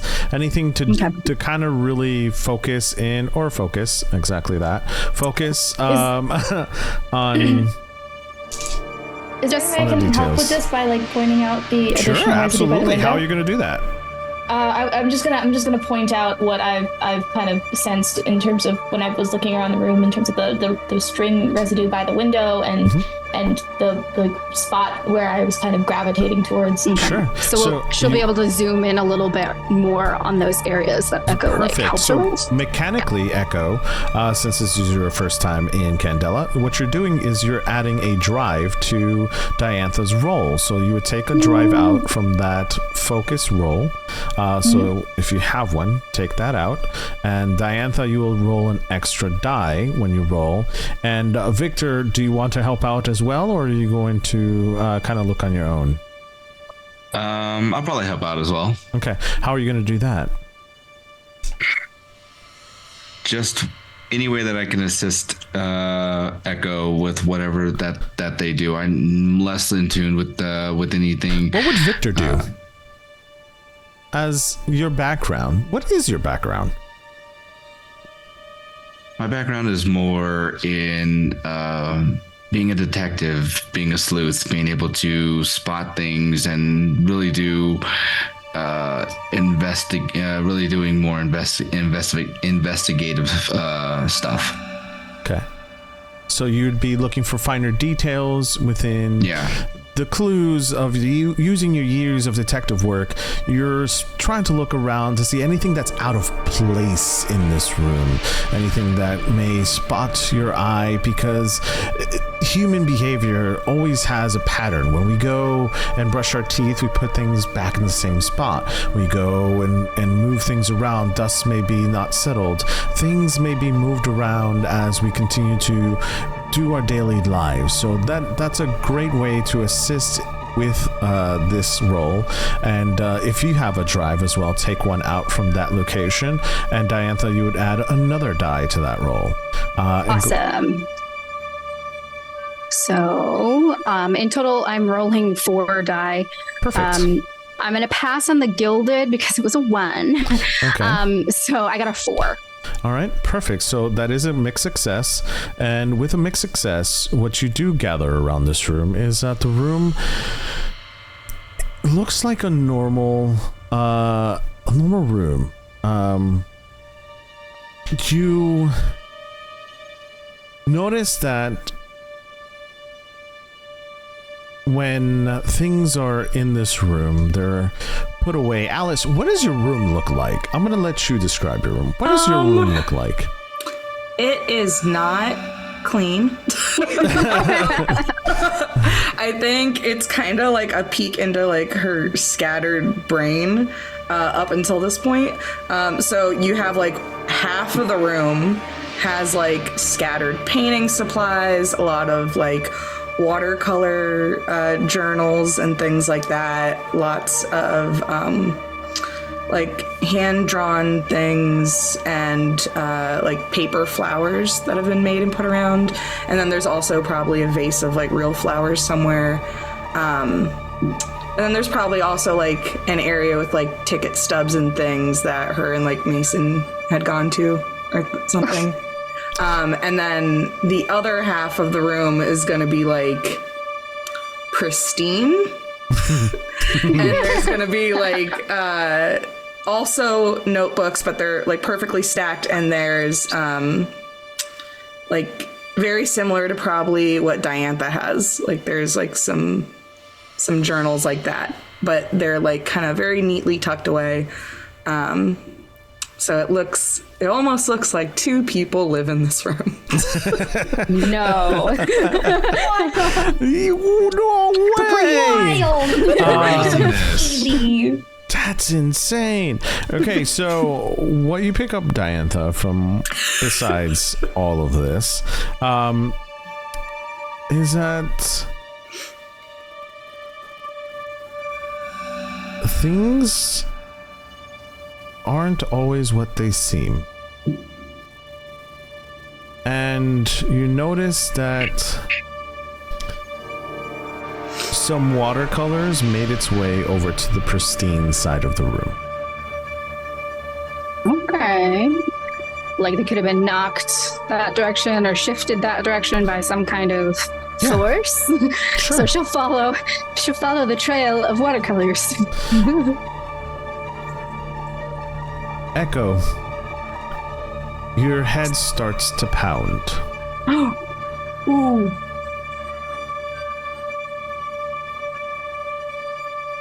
What does that mean? Shadow again. Is it a shadow or is it the presence of something? Echo visibly flinches as like the sensation hits her,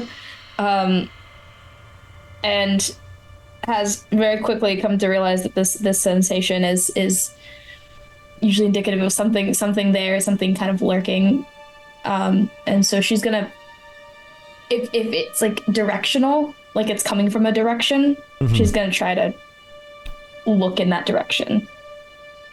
The direction that you feel it is towards the window.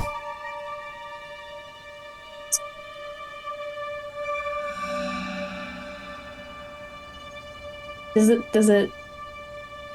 there any other indication that something may be there, or is it just this kind of? Thank you for asking. The shadow. Sorry. So, the string that was motionless by the window starts to wiggle, almost worm-like. Can anyone else see the string, or is it just me? Oh yeah, everybody can see the string. Okay. It's moving. Is it attached to anything in the room that they've noticed? No. Okay. I'd probably at this point, like once it's mentioned that it's moving, I'd probably like walk around it and try and like see if I can peek out the window to see where it's heading off to, what's causing it to move. Sure. Not touching it. Sure. Just let's see what I can see. Sure. I don't like when you say it like that. Sure. I've said that before. I did that tone, sir. I don't know what you're talking about. You sure about that? It's fine. Sure. Actually, we're gonna go ahead and go downstairs. I hate it. Diana and I are the same wavelength. We are here. We're gonna go downstairs to our boy, Mason and Alice. Just pining. So Kaz is down the stairs. He looks up and looks at you, Alice.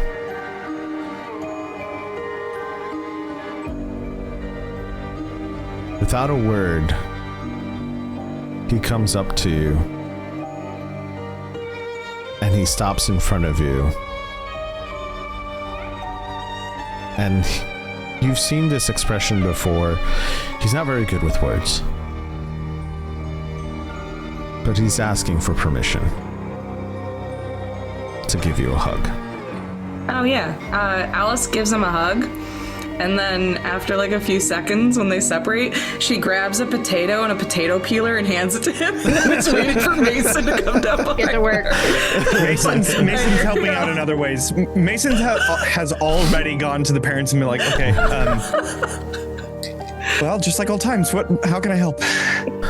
I look at Kaz and I'm just like, we're gonna have a nice dinner. A dinner. We deserve a break, don't we? We do. But we're not getting one. Mason. Listen. You guys are playing a different game. We're playing house. It's fine. You're having your beach episode in the kitchen. Very short beach episode. It's fine. There's ice cream. It's all good. Supper. Yeah. So, your father, Alice, is going to point at Mason. You know where the brandy is. Go get it.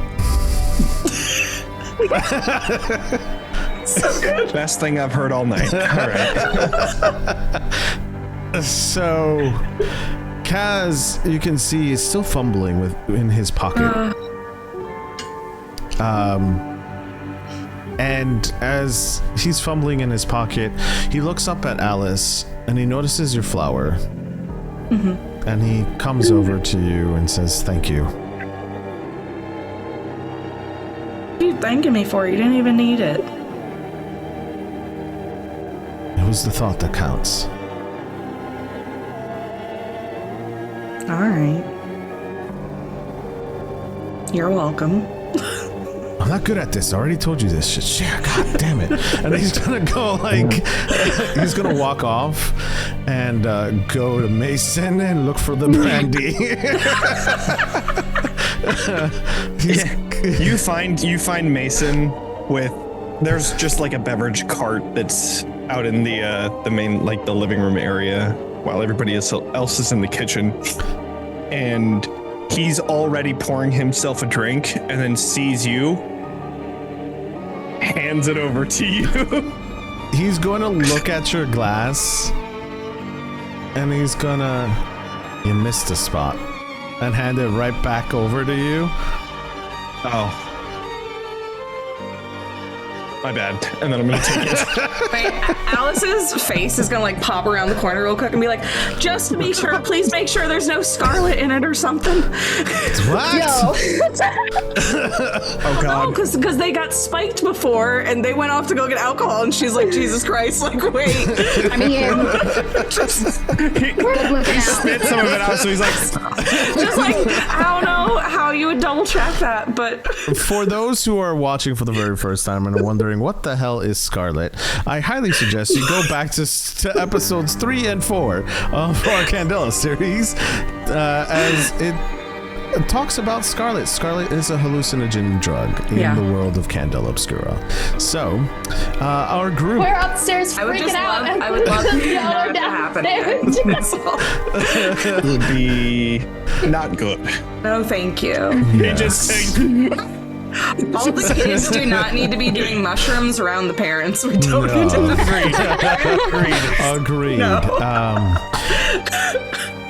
Mason, Alice, Kaz brings you both as your parents are cooking dinner and they're having a lovely time. And he goes back to something he was starting to say as he walked towards the government building and got interrupted when he saw his friend's body. And he pulls out from his pocket piece of paper. And when he opens it, he hands it to you, Mason. And what you see there is a drawing. And the drawing that you see will be shown on stream. So It's a sigil, isn't it? one moment, please. Sorry. It is not Please hold. actually. We're all gonna die. Yes. Warning. Says, you guys are great. 1 second, poor favor. Chat, please hold. It's just a message that says. It's just a message that says, "Hey, we give up. Find us over here and take us to whatever." That's what Or it is. just, hey, good job. We're gonna take the night off so y'all can rest. That's what Watch it chapter 2 is says. gonna start, and Victor and I are gonna be too dead. It's a hat. No, it's That's me. what's happening. That's me. Is Just Mason just staring at us really ominously? What is going on? No, just making it smaller. So, Mason, the picture that you see here is of yourself. It's a sketch. And it's signed on the bottom. M.M. Magana. For Mason Miller. oh. Damn, do I really look like that? Alice is gonna look over your shoulder and be like, "Yeah, that looks just like you." I look like shit. No, you just look, grumpy. Yeah. The Regardless. picture is Thank crumbled. you, Cass.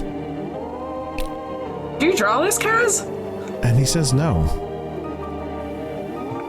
Okay, He set out. weird.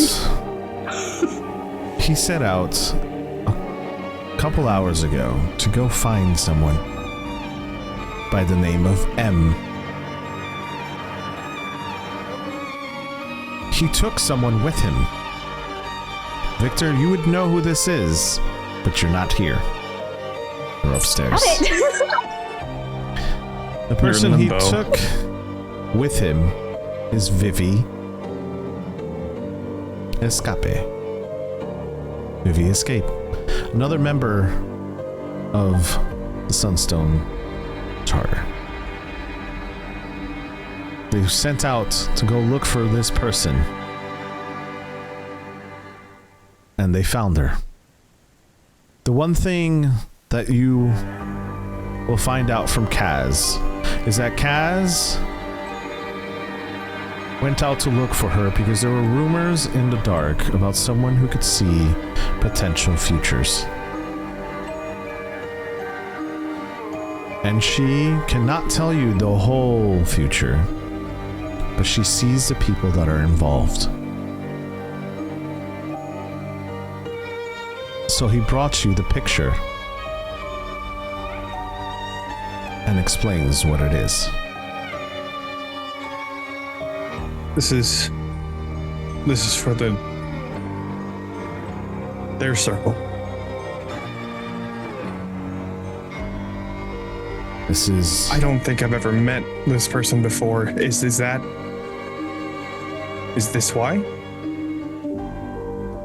I don't even know who they are. I just found them. We need to keep her safe. Yeah, all right. Okay. Fuck. Cass, I didn't want to be in this. I mean, just tonight. I almost lost Alice. She's right there! What are you talking about? Says her father. Yeah, you're right. It's like a metaphor. Never mind. I just turned back over to Kaz saying nothing. I just go back to cooking. Look, I know you don't want to be in this, but we have to keep her safe. This is bigger than me and you. or about Mason. Mason, this is not about us anymore. It's not about just us. This is way bigger than we can imagine.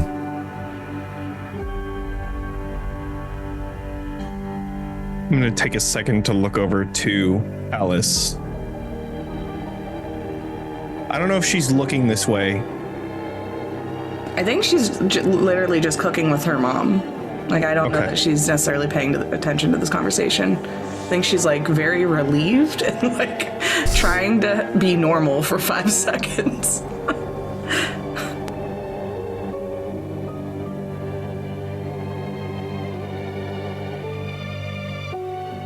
Okay.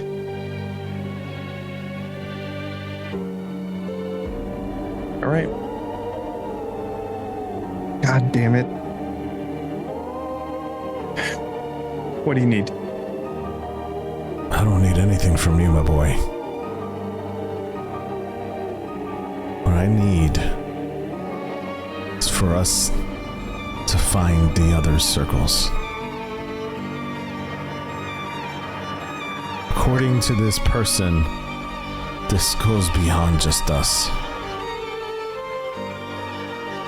Diantha, I wrote her letters. He does not know that you guys know a little bit about what he wrote. But he is going to divulge what he wrote to Diantha. You can't trust anyone anymore. Things go deeper, even within our own organization. I don't know who to trust anymore. And he's going to look at Mason and make sure he's out of earshot from the family. The lighthouse. It's off.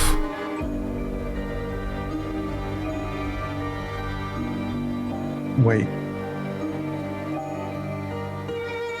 Off. It's off. Oh, fuck.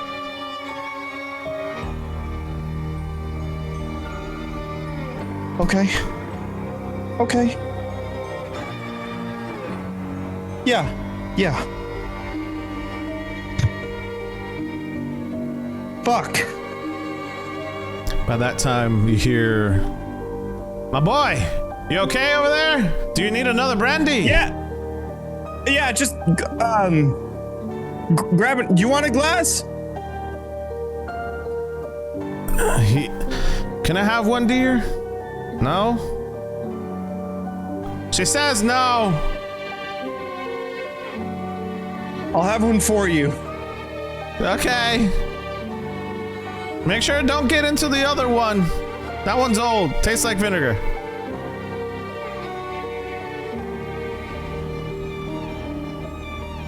Okay, well, I guess you got what you wanted. I didn't want this. I wanted you to have a family, my boy. I wanted you and Alice to be together. This is not what I wanted.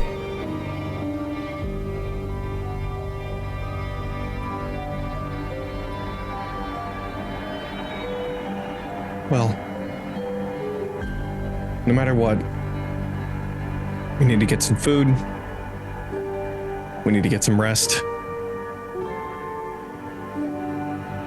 And I guess we need to catch the other people up to speed. That's where we shift. And we go upstairs.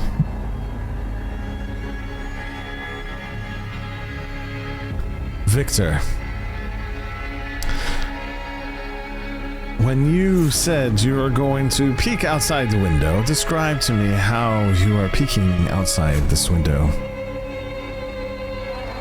I imagine Victor will walk around and avoid the strings altogether, kind of put his back against the wall, so that way he can just slowly peek out and see if he can catch anything from his vantage point. If you're looking at the window, he's on the right-hand side. Sure. So,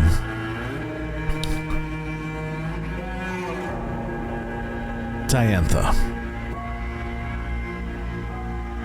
Yes. Roll a focus roll for me. Okay.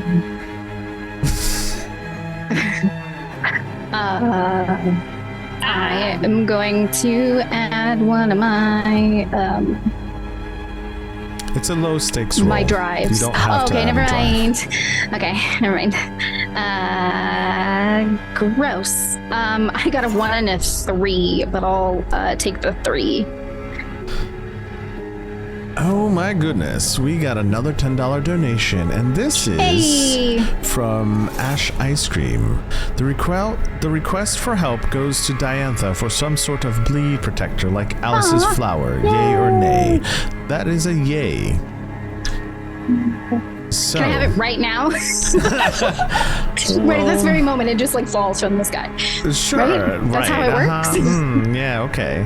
That is not how that works. You can but- find a flower you're in Alice's Yeah. room. You Yeah. can find one of her flowers. Yeah. So, Diantha, your head starts to pound.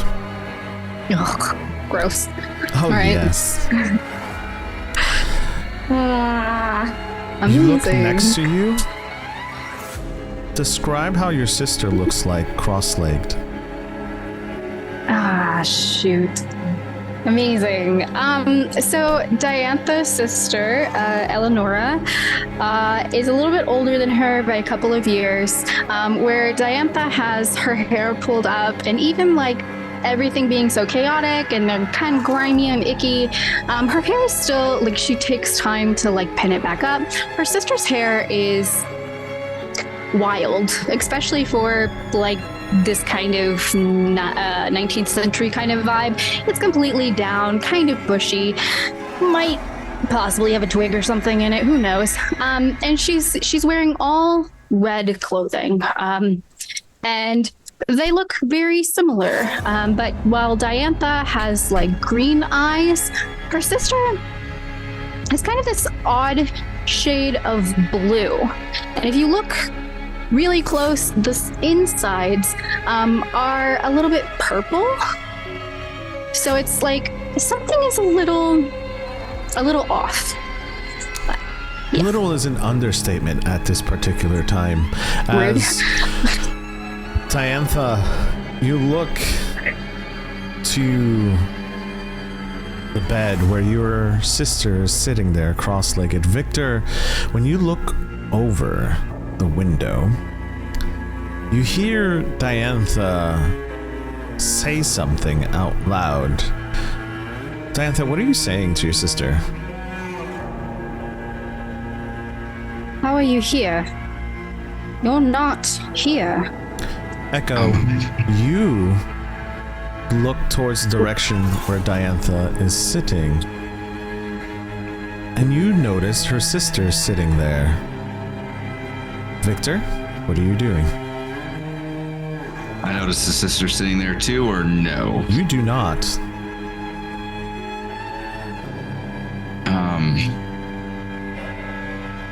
I will take a look over towards them. Like, what are you talking about, Doctor? She hasn't stopped staring directly at her sister, kind of afraid that if she looks away, it'll disappear again. And so she's just focusing as she does respond to Victor. You can't see her either. It's just me. So, Echo, question 1 is this real? Echo. Like, is this a real actual person sitting right in front of us? Echo, as far as you know, this person looks real to you as Diantha is sitting, breathing next to you.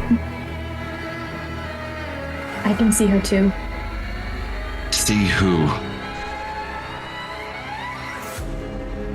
My sister. Supposedly. She has not spoke. Again, eyes still focused on Eleonora. Why are you here? Victor, are you going to focus on what's on the bed? Or are you going to focus back outside the window? I'll take a look at what's on the bed before I put my focus back into the window to see what's out there. Sure. As you look and the camera focuses behind you, it's going to be standing almost at your eye level, and you're looking down towards the bed where Diantha is sitting next to her sister, and you don't see anything. You actually don't even see an indentation to where Diantha is speaking towards. Echo, what you do see is a person who is literally there. I am going to try to walk around Diantha and this individual to try to get a different angle of view on them. Sure. To see if anything like looks weird Sure. from like a different angle, or if there's any like thing else to observe about this person. Is there a shadow? That's a great question. There is no shadow. I noticed that, right? Right away. Don't listen to her. Echo. If you notice, she is not there. Truly. And I will not fall for it again. Not again. There is no shadow. Not again. But she still has not stopped looking directly at her. If at most, take my word that there is nobody next to you. She feels like she's there. Oh, 100%. Yeah. I hate this. Echo, look at me. If there was somebody there, I would tell you that there's somebody there. Just Echo, ignore her for now. roll, I'm going to. roll a focus Sorry? roll for me. Which one? Who's rolling it? You are Echo. Ah, okay. Okay, cool. What'd you Three. roll? A 3? Mm-hmm. Okay. You failed the roll. Yay. So, Echo, what is something that you're able to do as a young person? I'm sorry, I'm a little confused. What do you mean? Your background is connected to something you can do when you feel a presence of magic bleed.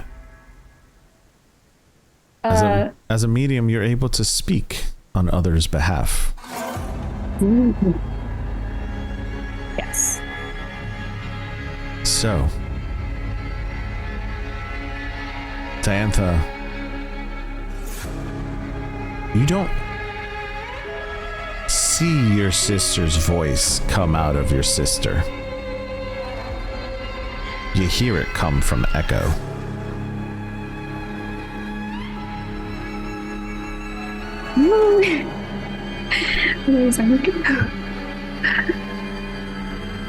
And what you hear through Echo's voice, I'm free.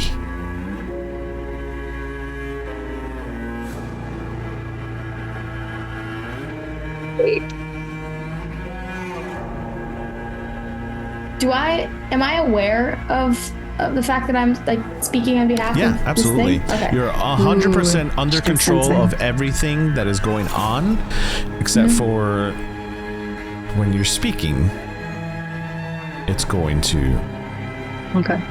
come through. I know that from the asylum, I had that one of the cogs.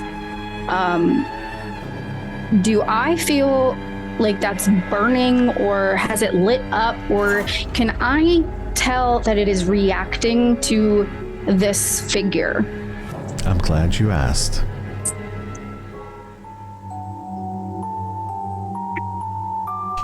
You start hearing the noise of a music box.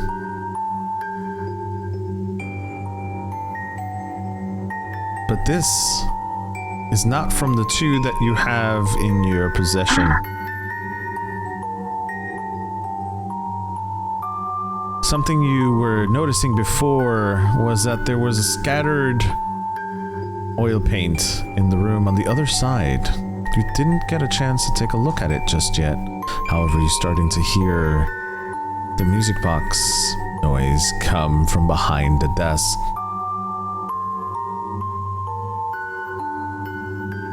Victor, are you still looking at the bed? No, after the exchange that has gone on between Diantha and Echo, I would have moved over back into taking a look at what the hell's outside. Sure. Diantha and Echo, how focused are you on the bed? I am very focused on the bed, and additionally, the next thing that I would, I think, try to check is whether the strings moved in the direction of this thing on the bed. Okay. Diantha, is your focus the same? If she can hear the music, she will be still like eyes as much as she can on her sister, and kind of step back and try and maneuver her way to the desk. Sure. While keeping her eyes focused. Again, she is worried that like if she glances anywhere else, Sure. it's gonna leave. Sure. Victor and Echo, when you look outside the window, what you notice is a monster figure looking straight back at you with a Cheshire smile, looking back inside. Ooh. Its face is wide, its smile is grinny. You watch it as it mimics your movements, Victor. Ooh.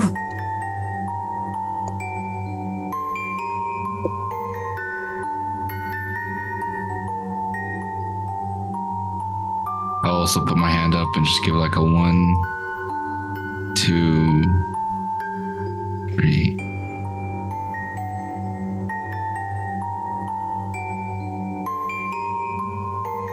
Well, it seems as though we have a watcher. Does this Cheshire dude, man, does it feel like that was the source of the kind of thumping from earlier? For you, yes. Okay. Ooh. There's a lot of, I don't like the for you part of that, actually. Not 10. For you, yes. For Diantha, no. Diantha, as you're still looking at your sister, you are telepathically receiving messages from your sister that are only to you. So Echo Does not she's hear just them. okay. Once her focus was on the Cheshire cat on the outside, it shifted. she shifted her focus and was no Ooh. longer connected to your sister. Okay. The messages you receive is, I am free. Come find me. Or are you too scared? And with that, we move downstairs. How's everybody doing? Everybody Just doing all right? cooking. It's okay. We're just cooking. Just fine. I feel like Literally we've just gotten to cooking. the point where Playing two like, different games. we have assembled, we've assembled Mama. the shepherd's pie and we've put it in the oven, so now we just gotta wait. So it's sounds like a chill. delicious. Man, what game are y'all playing? Yeah, I know, right? I just imagine that like now that we're all waiting, Mason is just awkwardly standing With Alice's entire family. Yeah. with his drink in hand, just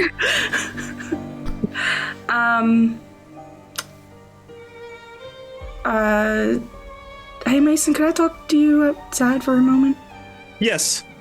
Great. We'll be right back.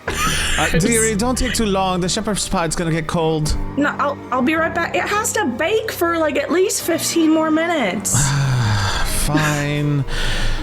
Dear, go get the brandy. Not the one with taste like shit. Damn, I thought I got the good one. All right. Walk out. Thank God. I think they all taste pretty terrible. I think they're all pretty old. It's not you. Did you not tell them? No. Of course not. Makes sense. They might send me to Pharos or something. Yeah. Okay. And it doesn't matter now. I'm fine. Which is, Well, I mean more about us. No. Because then I would have to explain what happened. And, I didn't really want to have that conversation. I mean, I would have told them at some point, probably. So then they think that. Yeah. Okay.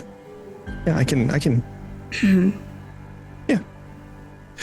Sorry, what were you gonna say? Well, now it feels like way more awkward. Yeah, sorry. Well, I was just thinking that since my head is better, that maybe we could go out to dinner sometime or something. Potentially. Or not. Sorry. Are you sure? I'm pretty sure she's not coming. I mean, I feel better than I have in ages. No, not about that. About me. Yeah. I never stopped caring about you. Oh, wait. And you told me yesterday that unless you were not, speaking honestly, that you all... Unless I misread that? I do. I know I do. So, of course I still love you. There was... I'm afraid that I'm gonna ruin this again, and I don't know. You didn't ruin it. I had a spirit in me that didn't like you. You want some more spirits, dear? We're busy, Dad. Oh, sorry. Honestly, that was probably the best case scenario with that. Sorry, I didn't mean to get you all riled up.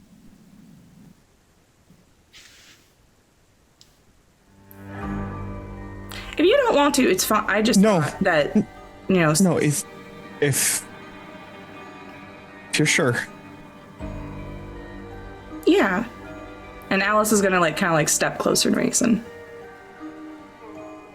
I'm sure. Okay. He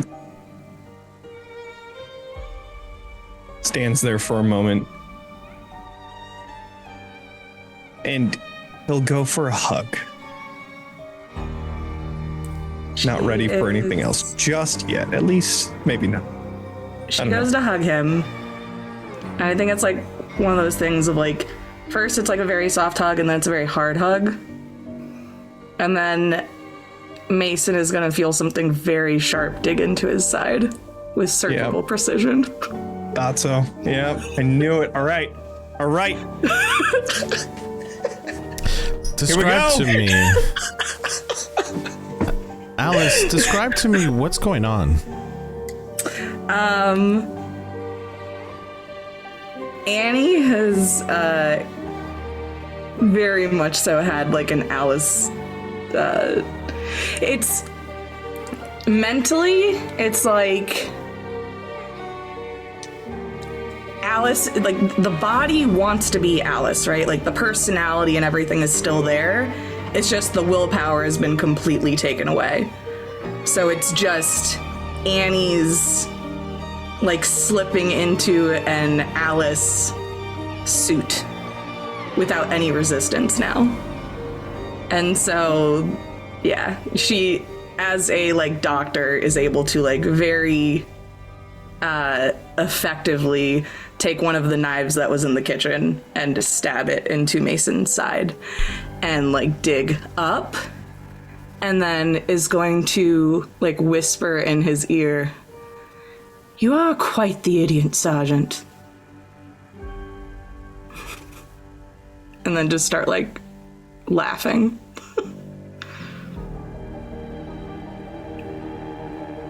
I don't know if Mason says anything. I think he's out of. I am personally at a loss for words. But he would be stabbed. It's not my fault, nor. No, you're good. You're good. This is all good. I rolled a 3. So, yeah, you stab into him, and he'll just say,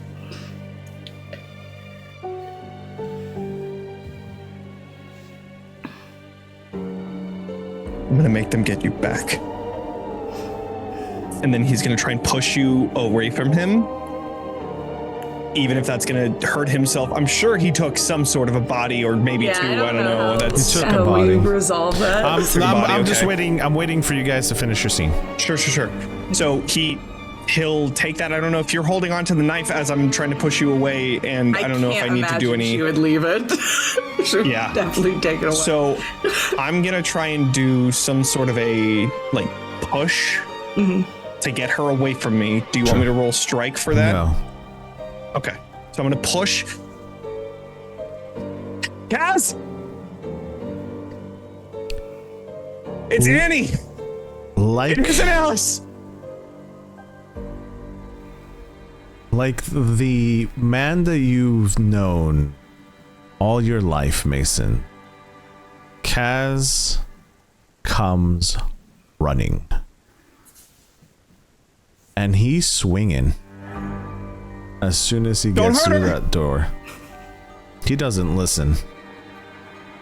That's fine. Annie, Mason is now on the floor, like, trying to cover the wound, trying to stop the bleeding. Annie, as you step back, smiling and laughing, a veil is open behind you. And an invitation with a hand is given. Do you take it? I take the hand. I'm gonna shoot the hand. Sure. Okay, we have Annie to will know if take that the happens hand. first. Yeah, I take Sure. the hand. I guess he shoots it then, and I'll say what else I do afterwards. If Sure. the hand Go is ahead taken. and- Indeed, I'm using a drive. You have one bullet left. I guess we are playing the same game. I guess so. Comes right back around. You know, I'm rolling like shit. I'm gonna use my last drive. Sure. Would you say that this is a high stakes roll? No.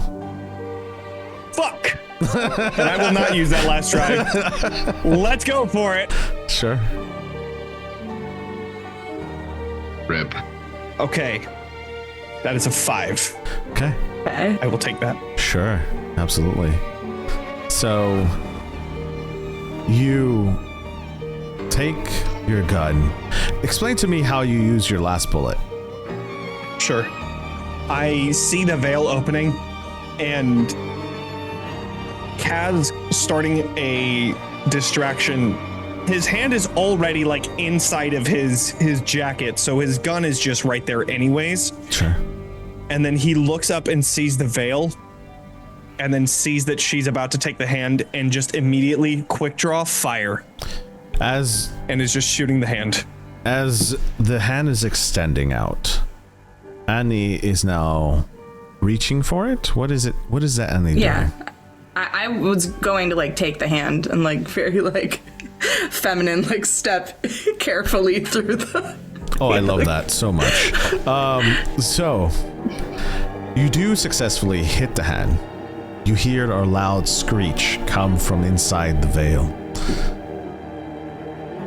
To no avail, it still continues to pull Annie in. Annie, describe exactly how you're going inside this veil. I went to take the hand, but it got shot, so I like pull back and kind of look like disgusted as like I'm walking through, and I look back at him and I'm just like, always quite useless and pointless, aren't you? And then I'm just going through. You fucking... As he says, you fucking... The veil closes behind Alice. Alice, you are transported to the same location you were earlier. Back with the banquet. And a bottle of wine is served to you. Ah, I see you still love your Cabernet.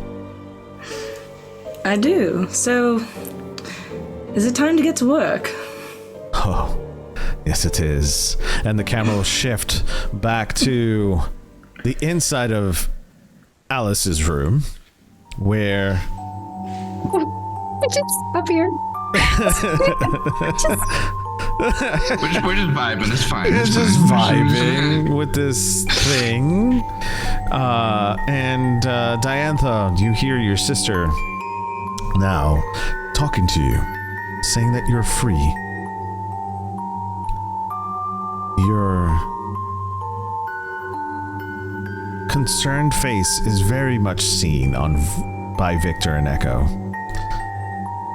You also hear the music box. You find the item behind the desk, and instead of taking a bleed for touching it, you find a bleed container that Alice has in her room. So instead of taking a bleed, you use the box to contain the music box, and you shut it, preventing you from taking a bleed. And the music stops. Victor, as you are looking outside the window, and Echo, you see this as well. You notice that the Cheshire-looking beast goes away. The string that was wiggling around goes away. Something seems to be calling to this. And you notice that Diantha's holding a bleed containment with it shut. Diantha, you still hear your sister. Is she still there? She is no or longer I just there. hear her? Okay. You hear her.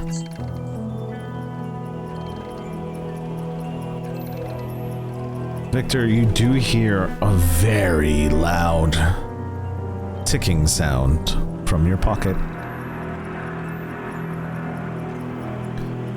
Do you still carry that around with you? A voice is heard.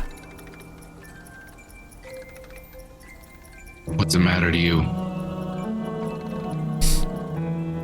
Everything. Why? Don't be hasty. I have all the time I need. I don't.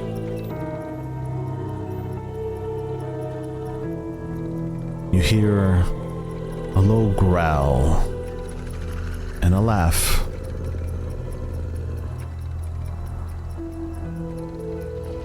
Echo, you too hear this growl. You don't hear the ticking. However, your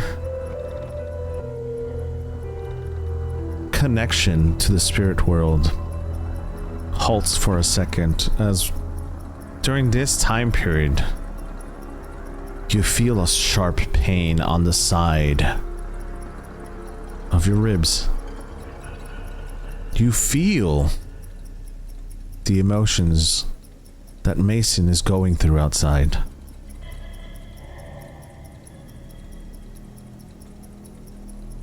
I kind of wail out and fall to the ground, kind of clutching my ribs. Do I know that it's from Mason, or do I just get the feeling that it's from coming outside? You get the feeling that it's from outside. You don't know what's going on. So I wail and I fall to the ground and I hurt my ribs, and then I look, kind of head snaps towards the door. And just something is happening outside. What? Are you all right? As she will obviously break contact and put the box in the bag, and go over to Echo and kind of assess the situation. The accession is fine. She's no injuries. I'm fine.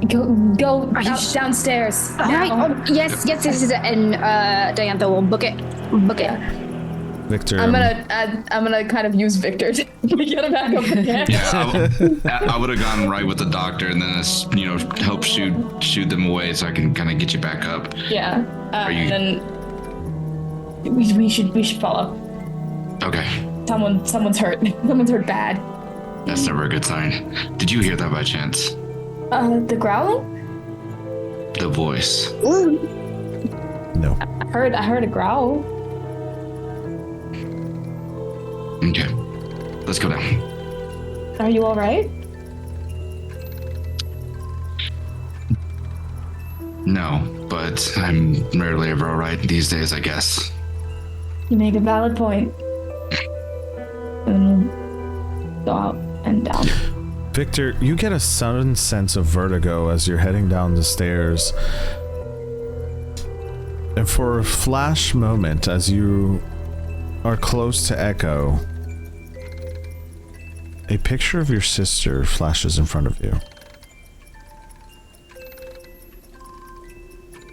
Diantha, you step outside. You see that Mason is on the floor clutching to his ribs. No sight of Alice. Is he bleeding all around the ground? Yeah. Can I see it? I can see it? Okay. Yeah. In a split second, she is going to open the door, and to Alice's parents, she's gonna go, I need whatever the strongest alcohol you have, preferably vodka, anything. Brandy, right there. Yes. Yeah. Oh, all right. Try not to grab the icky one. Alice's father comes in. You don't need any of that, and he grabs a bag of first aid and he gives it to you. All right.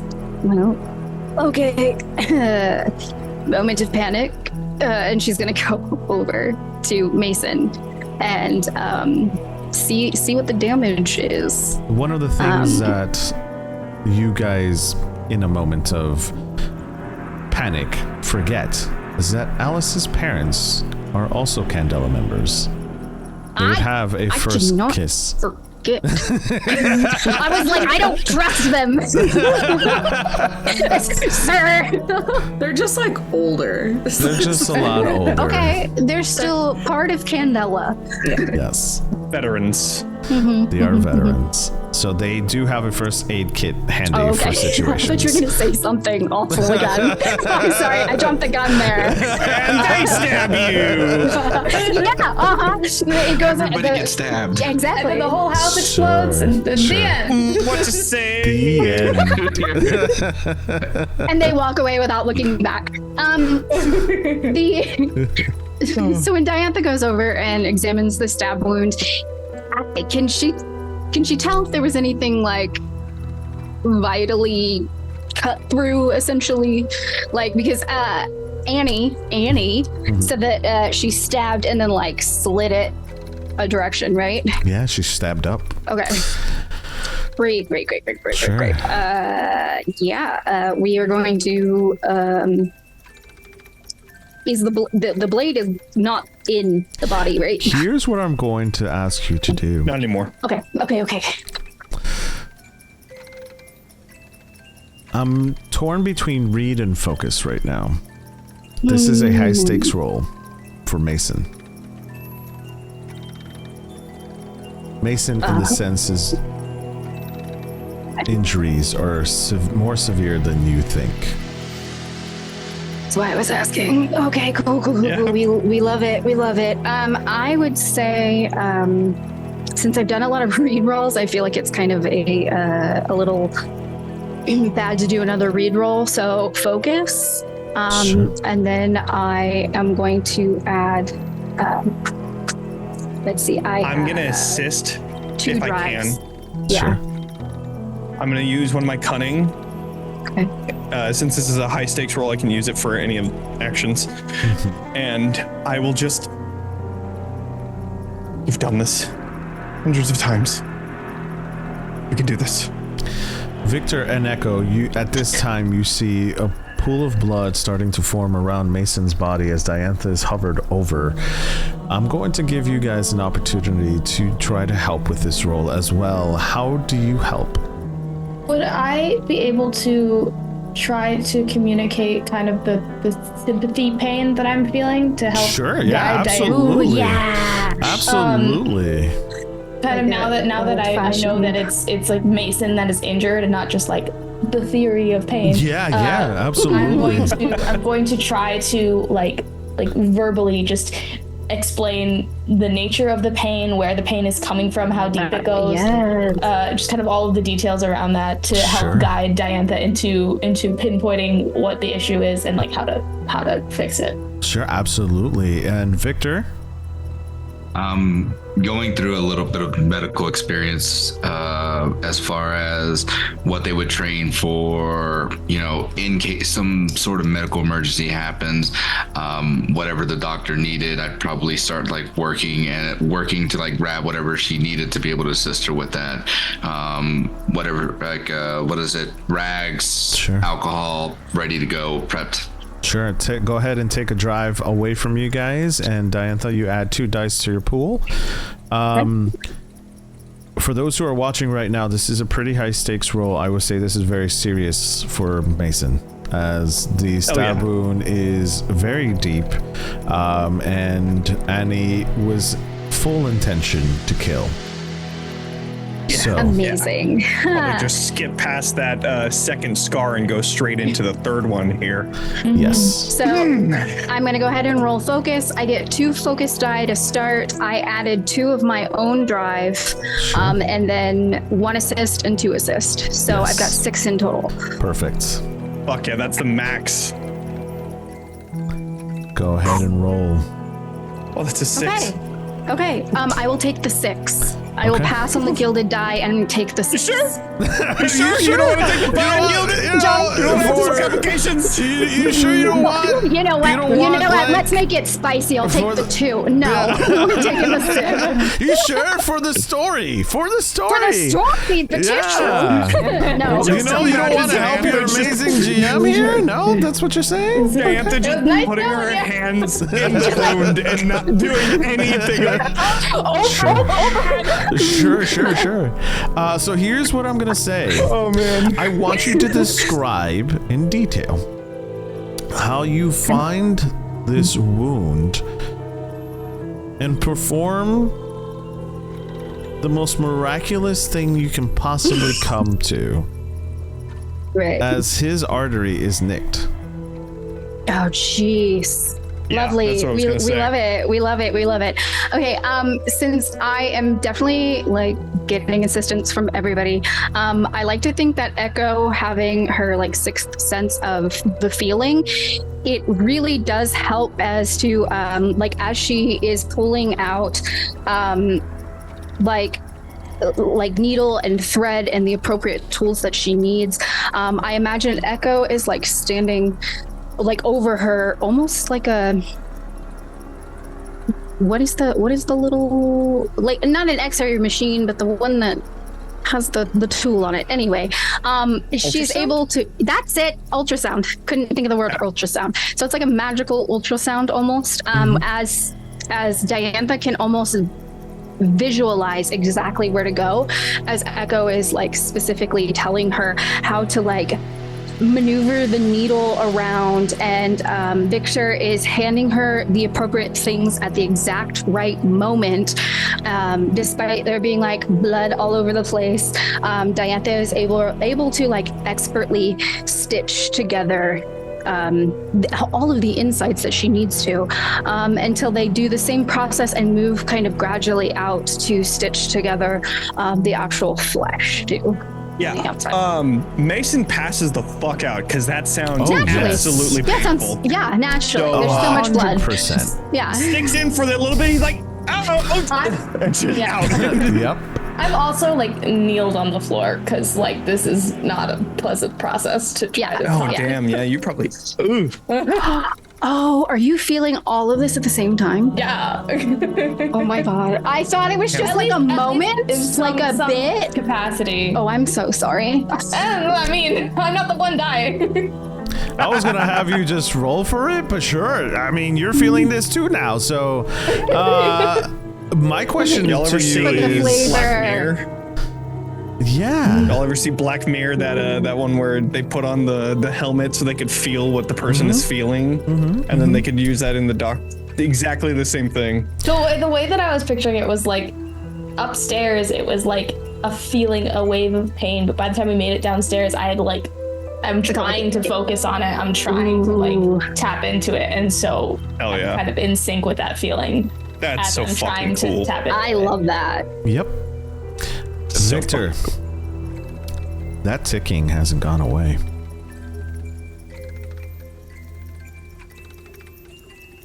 Waves of doubt start to set in as you are experiencing a miracle outside. The doctor literally doing an open procedure in the middle of the floor. And Echo in front of you. You're gonna lose her again.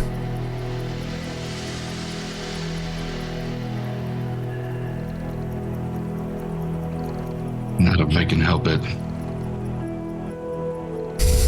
You can try. I'll try my fucking hardest.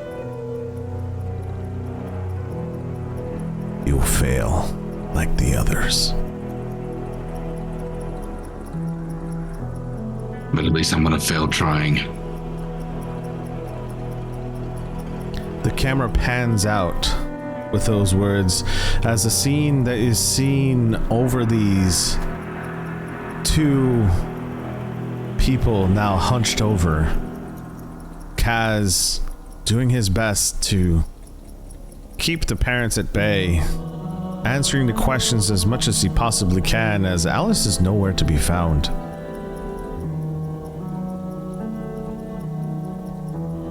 The body of Mason is now dragged inside. And Diantha, you carefully stitch everything up, and the blood has stopped. There's no bleeding. You are successful in this. Mason, you take 2 body. What does that put you at? 3. Awesome. Still hanging in there somehow. If the procedure were to get a 5, you would take an extra body.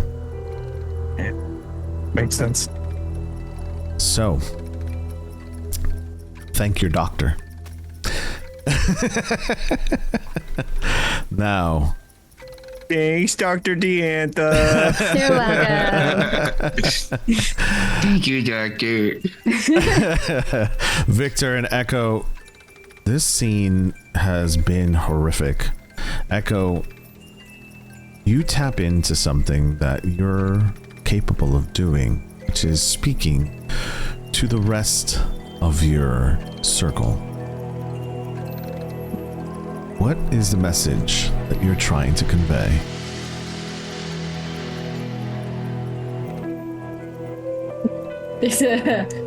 I'm trying to think of a more enigmatic way to say it. There's a lot of nursery rhyme themed people trying to kill us. Sure. That is something that nursery rhymes don't necessarily, at least the nursery rhymes that you know, don't exist in this world. However, you do know that there are people out there that are looking to try to kill you. So the message that you're looking to send is more of a status update. Right.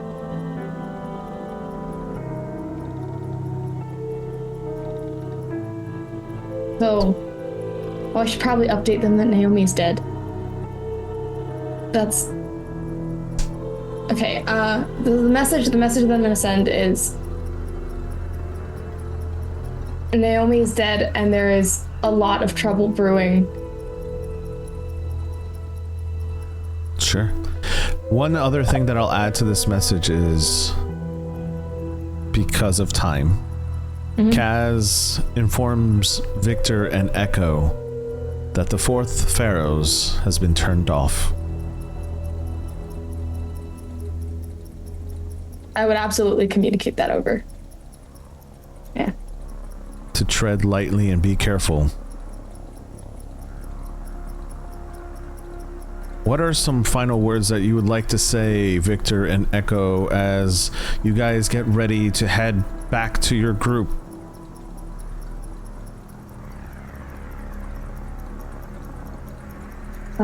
Stay safe. I know that's difficult, but Alice would have wanted you two to stay safe. Same with you, I suppose. We discussed the cogs with you guys. Yes. Is that something that strikes to either of you that we might need to like discuss a little bit more about finding like the third one, or that's like Pyreiia asking. Sorry. The cogwheels are a missing piece of the puzzle that the second circle doesn't know about. Okay. So Diantha will. I know it was kind of odd upstairs. Victor, I know you didn't quite see what I was, and Echo did, and spoke through her, or she spoke through Echo. Either way, I retrieved this, and she'll pull out the containment vial box, Sure. and kind of lift it briefly to show them like what it is, and then close it back up. When you do that, your sister reappears for that brief moment. Well, wonderful. It does startle her, a little jump scare, and then she'll close it. Best not open that again, I suppose. I saw her again, so. If you find another one, just let us know. As far as I'm concerned, this is our new chapter house, unless yours isn't compromised. Things If are you find obvious. anything else, just bring it back here. And don't fucking die, please. Made it this far in my life. I'm That's pretty always sure. the goal. Yeah. I think it's best that we start keeping in closer contact with everything that's going on. So, yeah, definitely. We will stay in contact. You definitely try not to. I'm not going anywhere. Yeah. Quite some time. He'll have to I recover. should have seen it. At least.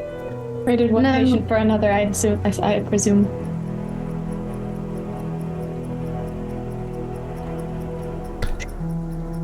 Kaz comes up behind Mason, doesn't say a word, just puts his hand on your shoulder. He looks at Diantha. I think you should go with him. Oh. They're going to need a doctor. Fair. If the two of you are willing, I would be interested to help where I can and hopefully find more of these weird ornaments. We're kind of like... Before any of you go, just rest. Stay the night. We're kind of like Huberless at the moment, so I think, and I'll look over to Echo, I don't think we're going to have any opposition, you're going to see any opposition for you joining us. Echo nods.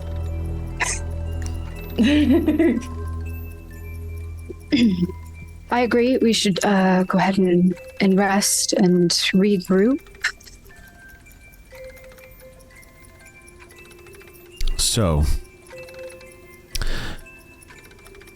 as the camera pans out, you guys take the rest of the day to rest at Alice's house.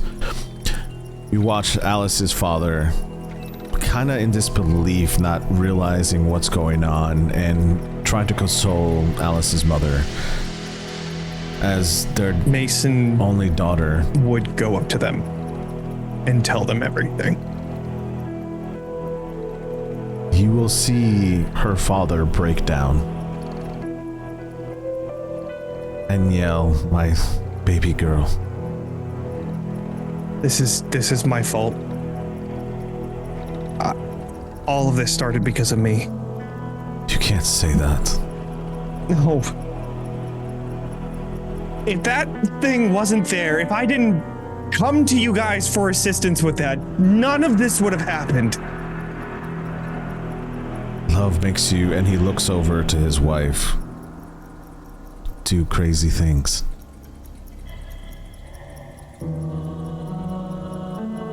I don't accept that. This is wholeheartedly my fault to bear. I understand that you're trying to make me feel better, but there is no silver lining here. Do we hear this? Yeah, I mean, it's up to you. Where are you guys at? I assume we're all like in the dining room, living room, Sure. same kind of space. Yeah. Sure. Mason, there's nothing you could have done. She would have found wherever we were. And if she hadn't found us here, her parents might have been in more danger. At least we were here. You couldn't have done anything at this point.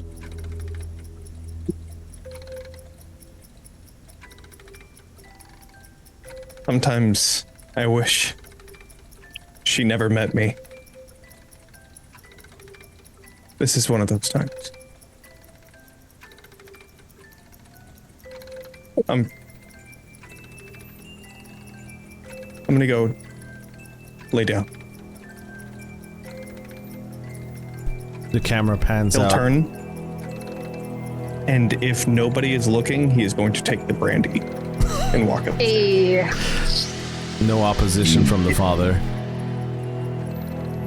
Kind of gets a look from his wife like, you should stop him. He's like, he's had a day. It's the shitty one. Don't worry. And we watch the camera pan out of this home as it slowly pulls out the front door. The door closes behind it. The day turns into night. And the last thing that we hear before the scene changes is the ticking of a clock. The scene completely changes now, and we watch as the sun cast a warm golden glow across the elegant furnished office. The camera looks in and zooms into the government building where the votes have been casted. It's the end of the day.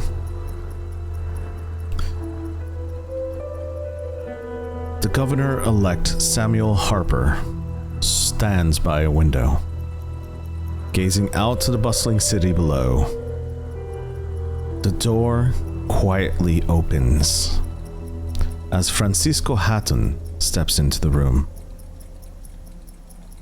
He's impeccably dressed in a tailored suit and holds something in his hand. He says, "Governor Hopper." A genuine smile lighting up from his face, congratulating this new elect. Congratulations on your well-deserved victory. The people have chosen wisely. Samuel turns, his eyes filled with a mixture of pride and exhaustion. Thank you, Francisco. It's been a long journey to get here.